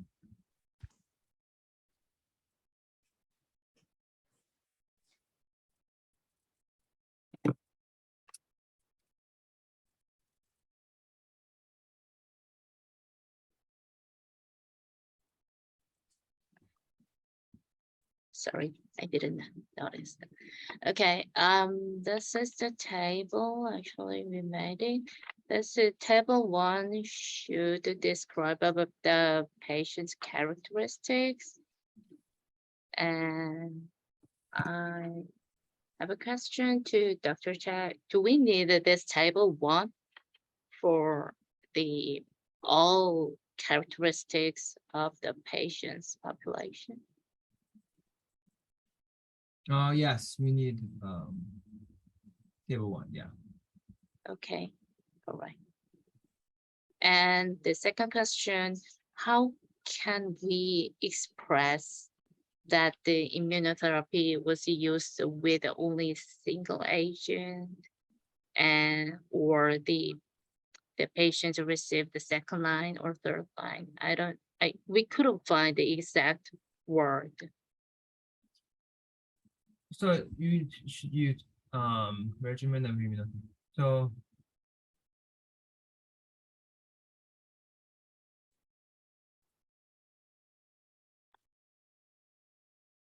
Well, second line and third line immunotherapy doesn't mean that the multiple agent. So I don't know how to express.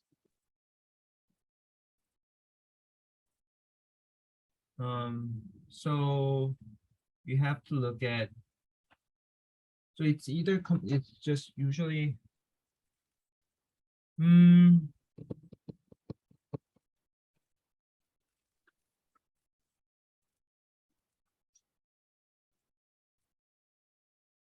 so I don't know if there's Nivo Ipi in our case. Maybe there is.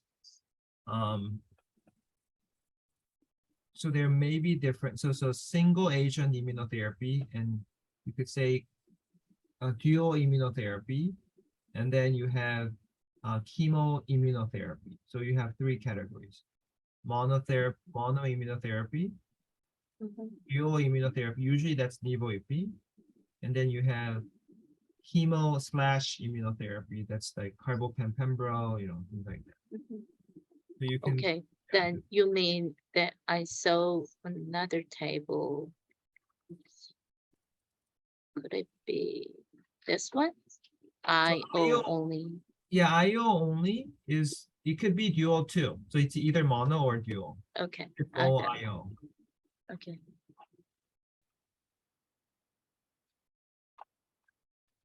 we'll build up the table 1 then. And the second question was this is based on the regimen of immunotherapy. 128 patients were enrolled for this study. And actually they received this, all of the immunotherapy, but the 16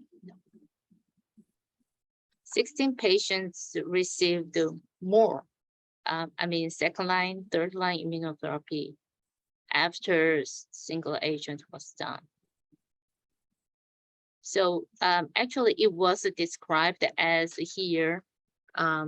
resist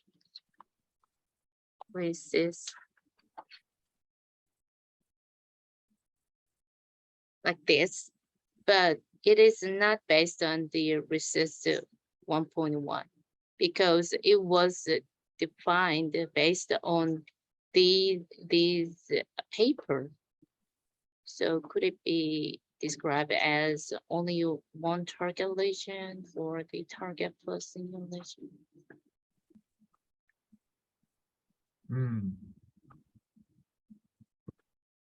This is the modified one.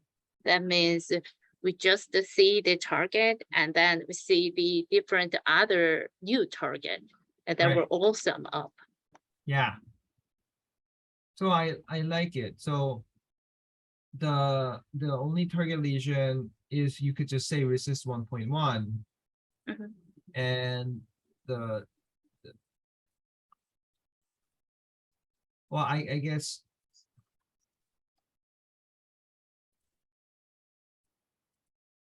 yeah, you can put that in parentheses and then you can do target lesion and new lesion and you can put that as new new definition or new criteria or new HPD criteria or something like New criteria. So new criteria is very simple. We are proposing, Minjang, this is relevant for you. We're just proposing Champion, but when you measure lesion based on Mhm. resist, Mhm. let's measure new lesions too. Not just say presence of new lesion is, but actually add that into the sum. I think Mhm. that's more accurate. So that's the new criteria we're trying to propose from this article.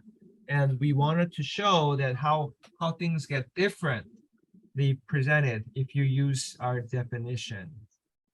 And it looks like there is more progression than Mhm. what's reported from our criteria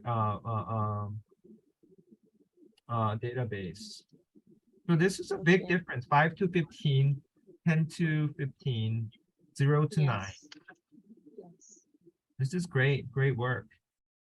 And it's consistent with another study that did the same thing, Okay. Adding the new lesion, right? right? Did Kato edit the new lesion, Kato's criteria? No, No. did not. Was it Samsung? Which one added the new lesion? So the Samsung They were paper, volumetric. right, it's volumetric, so the Radiomix can't differentiate what's new versus not, and that's why they summed it all up. Oh, okay, yeah. So that's the way they did it. And then the paper that I mentioned is it's a paper by I think it was Pukyong University, and they I think compared 7 definitions by including new lesions versus not. Okay. And this term should be regimen, differently. okay. Yes. So multiple regimen has to be either, so single, I wouldn't like the IO only and IO chemo. So I would I get it. Yes. yeah. Now when you say I both, understand. Yes, what's your name? the whole point of separating is because you have usually higher rate of hyperprogression for IO only. Okay, so it's not. Because I just understood that could it be each regimen of immunotherapy, but it was not. Mhm. And we'll move on to the next table. And this should be described again, because this is just a figure. And this is a univariate analysis, as I know. This Wait. is- The point Okay, okay. is here. So the IO only has higher rate, and then histology is squamous cell. Wait, here. Adeno has higher progression here.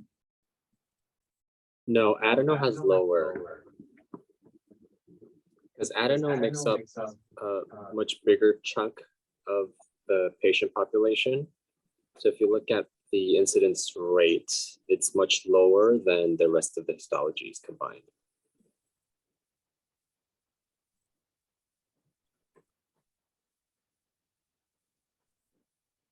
So for example, Oh, I see. Yeah. So, so for example, like adenocarcinoma has 93 non-HPDs and 3 HPDs, whereas small cell has 3 non-HPDs versus 2 HPDs. And the same for others. 25 others had non-HPD, 2 had HPD. yeah. I wonder why there's so many adenos here. Huh. That's interesting. Okay, that's fine. And bone mets. So this is baseline bone mets, right? Right, Dr. they Che? did. Dr. Che, about the metastasis. So before I left to Indonesia, we rechecked about the metastatic. So after Eugene finished the exam, we will do reanalyzing only for the metastatic, because we realized the data that we take for the metastatic is kind of like some from the baseline, some from the general one. So that's why we recheck it again one more time, and it's already finished, but it's need to be like waiting a little bit for only the metastatic. So yeah, we will reanalyze it for the metastatic one. But I think Jihyun also Jihyun theory about immunology, that's why the lymph node and the bone, I think is quite connect with all of this. Could it be related with the bone marrows? Because when the bone metastasis progress, then the bone marrow will somewhat related to the immune system. That's just a theory. Hmm. So people with existing, you have to confirm the data, but with existing bone mets are more likely to have hyperprogression. That's what Bone mass and lymph node and metastasis. lymph node. Yes, Dr. J. Actually, I will show my table after this. Oh, maybe Jihyun can show it in the hyperprogression Excel. The table that I make last time, that I show you about finding the new target, the location of the new target lesions. Okay. In the I'm hyperprogression. gonna share that. Okay.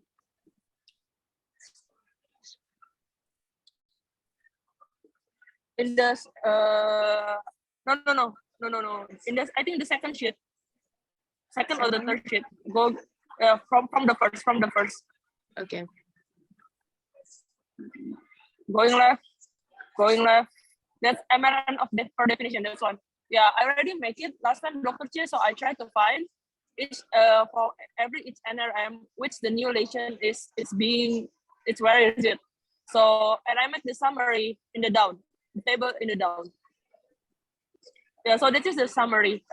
For like champion, the total incident is 7, new lesion is 5, and the location is like lymph node 4 and like I think for the location, make it like, bone one. And the incidence of the new lesion is like 71% in Sampiat. If in a new Champiat, it's like 56%. So I make this table. So location of new lesion is lymph node or bone or lung. Champiat, new Champiat. Okay.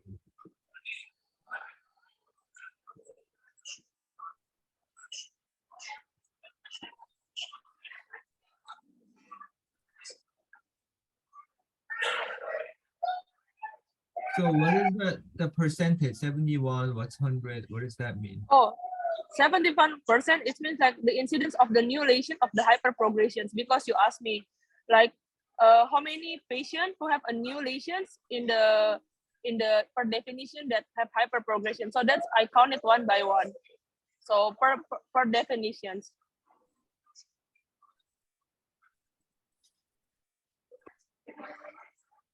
I don't understand 71%. How did you get it? Like the new lesion is like 5, right? Like 5 patients from 5. So the 5 divided by 7. So the incidence of the Sampiat patient is 7, but only 5% have the new lesions for that definitions.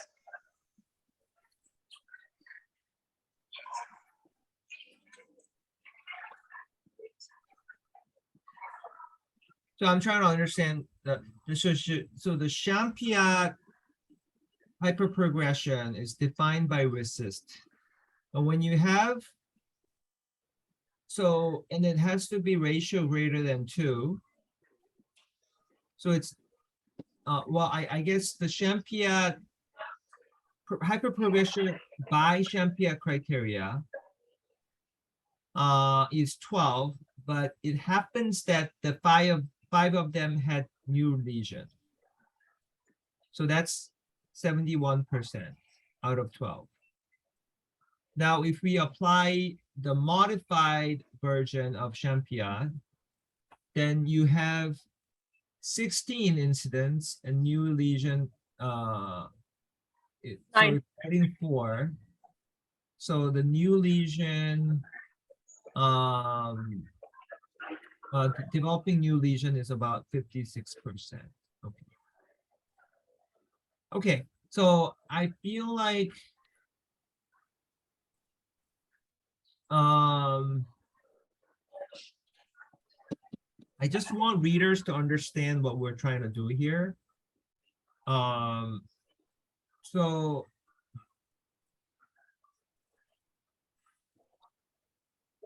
because I don't want to make it too confusing, now I see the trend.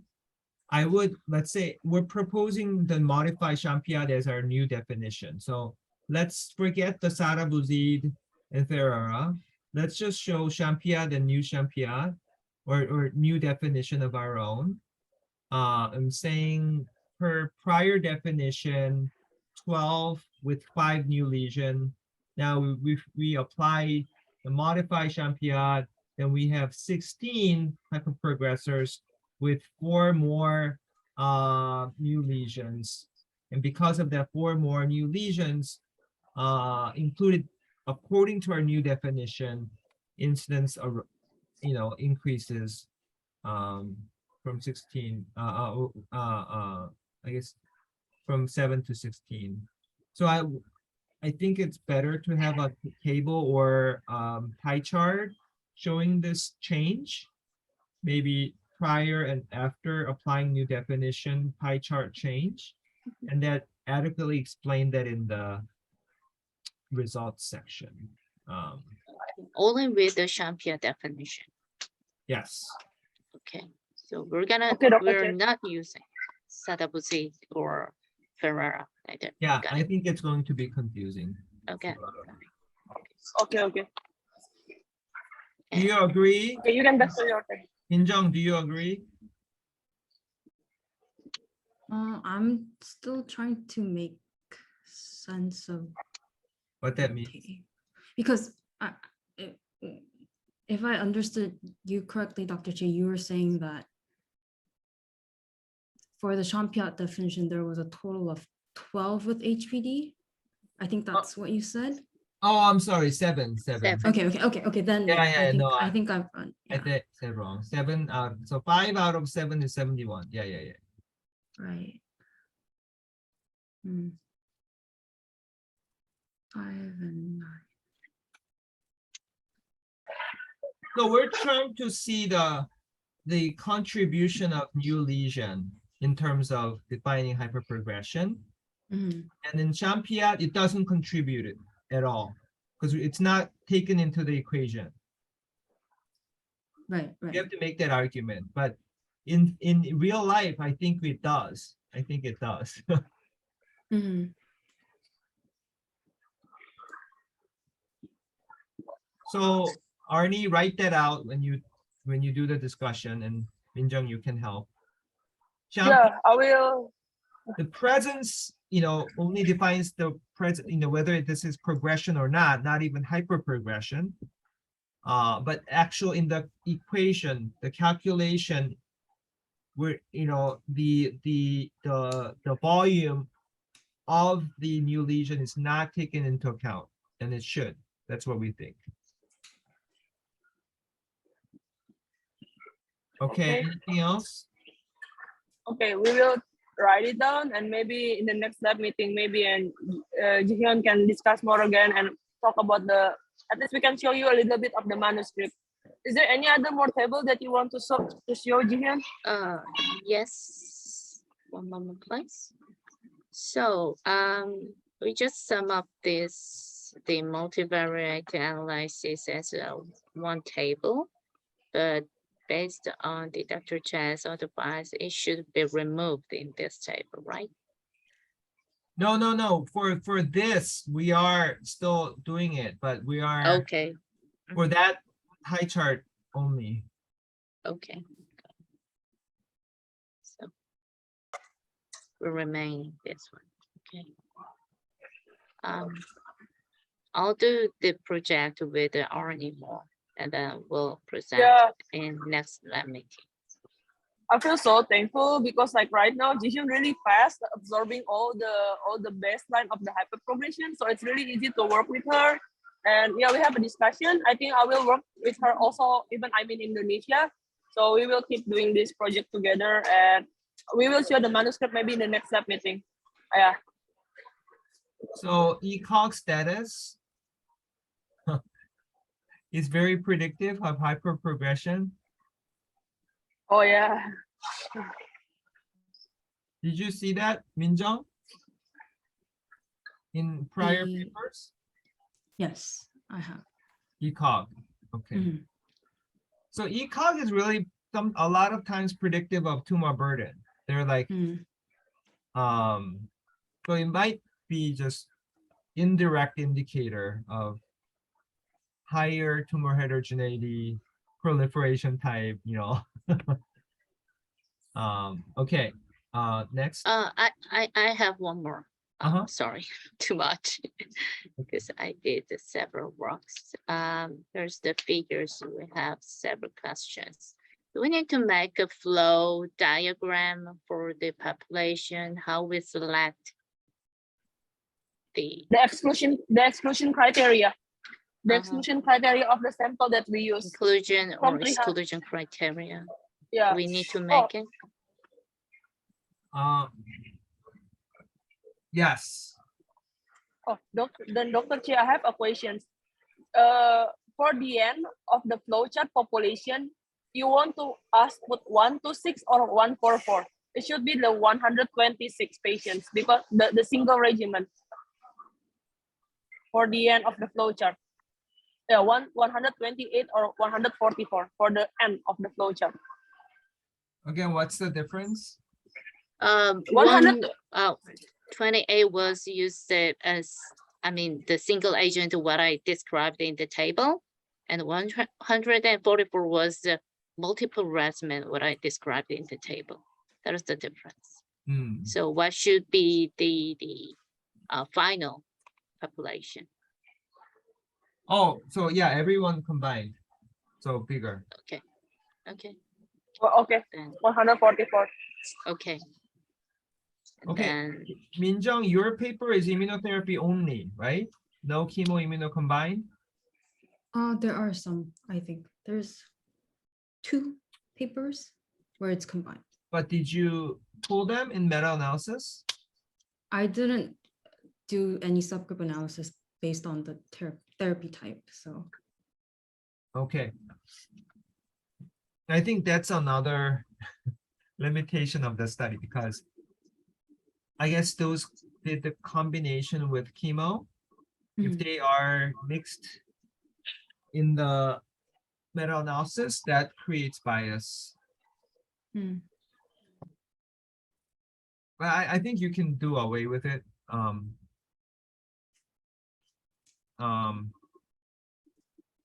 Yeah.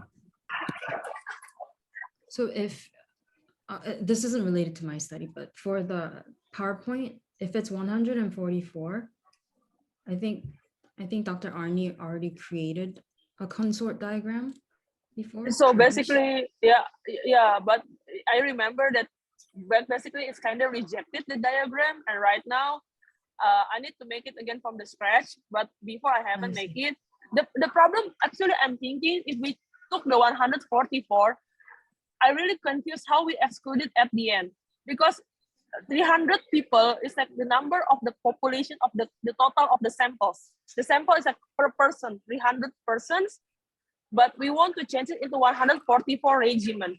I mean, the counting is different. Like, it's not the same. It's like from 300 people, we make it into 128 people, not 144 people. Can you give me some advice how to exclude the how to make it 144? Because the start is like 300 people, not 300 multi regimen. I understand. So, I think for clarity, I think,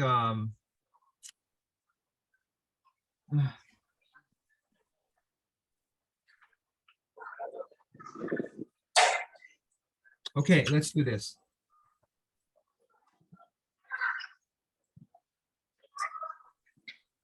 So number one, we're gonna do it two ways. But for the main paper, so when I say 2 ways, the second result will be all in appendix, supplementary table. The first way is go by just the patient. Don't look at their regimen, just use the very first regimen they used. And don't use the second regimen, third regimen. Just go by the patient number, and that would be in the main text. Because that's how people are, it's easy to understand. But at the end of the result, you say, well, this is our result, but we also counted the second line or beyond regimens. And if we count the number of the therapies, then we for X amount of patient, we have patients who receive more than 2 lines of therapy, and we assessed the effect of different therapies on hyperprogression or and then say you have certain number of regimen, and if you do the analysis using the regimen, then this is our result, just very briefly. And that table should be all in supplement and just briefly be mentioned in the results. But in the abstract and main text, everything should be just go by the patient and go by the first regimen they used. okay, first regimen. Okay, I understand. And the flow chart should be just the number of patients. Okay, got it. Okay. And figure 2 would be these changes of some of the legends. And figure 3 will be about the oncologic outcome.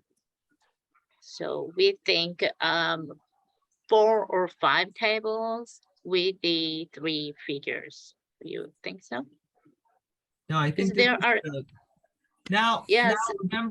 now remember we have our own definition. So I want you to create the same thing with our own definition, Okay. Okay. the new definition, Okay. PFS and OS. Oh, okay. Good. Anything else? I think we need to take a break for lunch. Yeah, thank you, Dr. Che. Thank you, Dr. Che. Yeah, I will discuss it again with Jihyun, and we will show it in the next lab meeting. Thank you, Dr. Che. Okay, thank you. And we'll take a break, and I have a few conferences, and then if I have more time, we will resume. But for the first session, we'll end it here and then come back later in the afternoon. Thank you, Okay. Dr. Che. Okay. Thank you, Thank you. Minjong. Thank you, Arnie. You.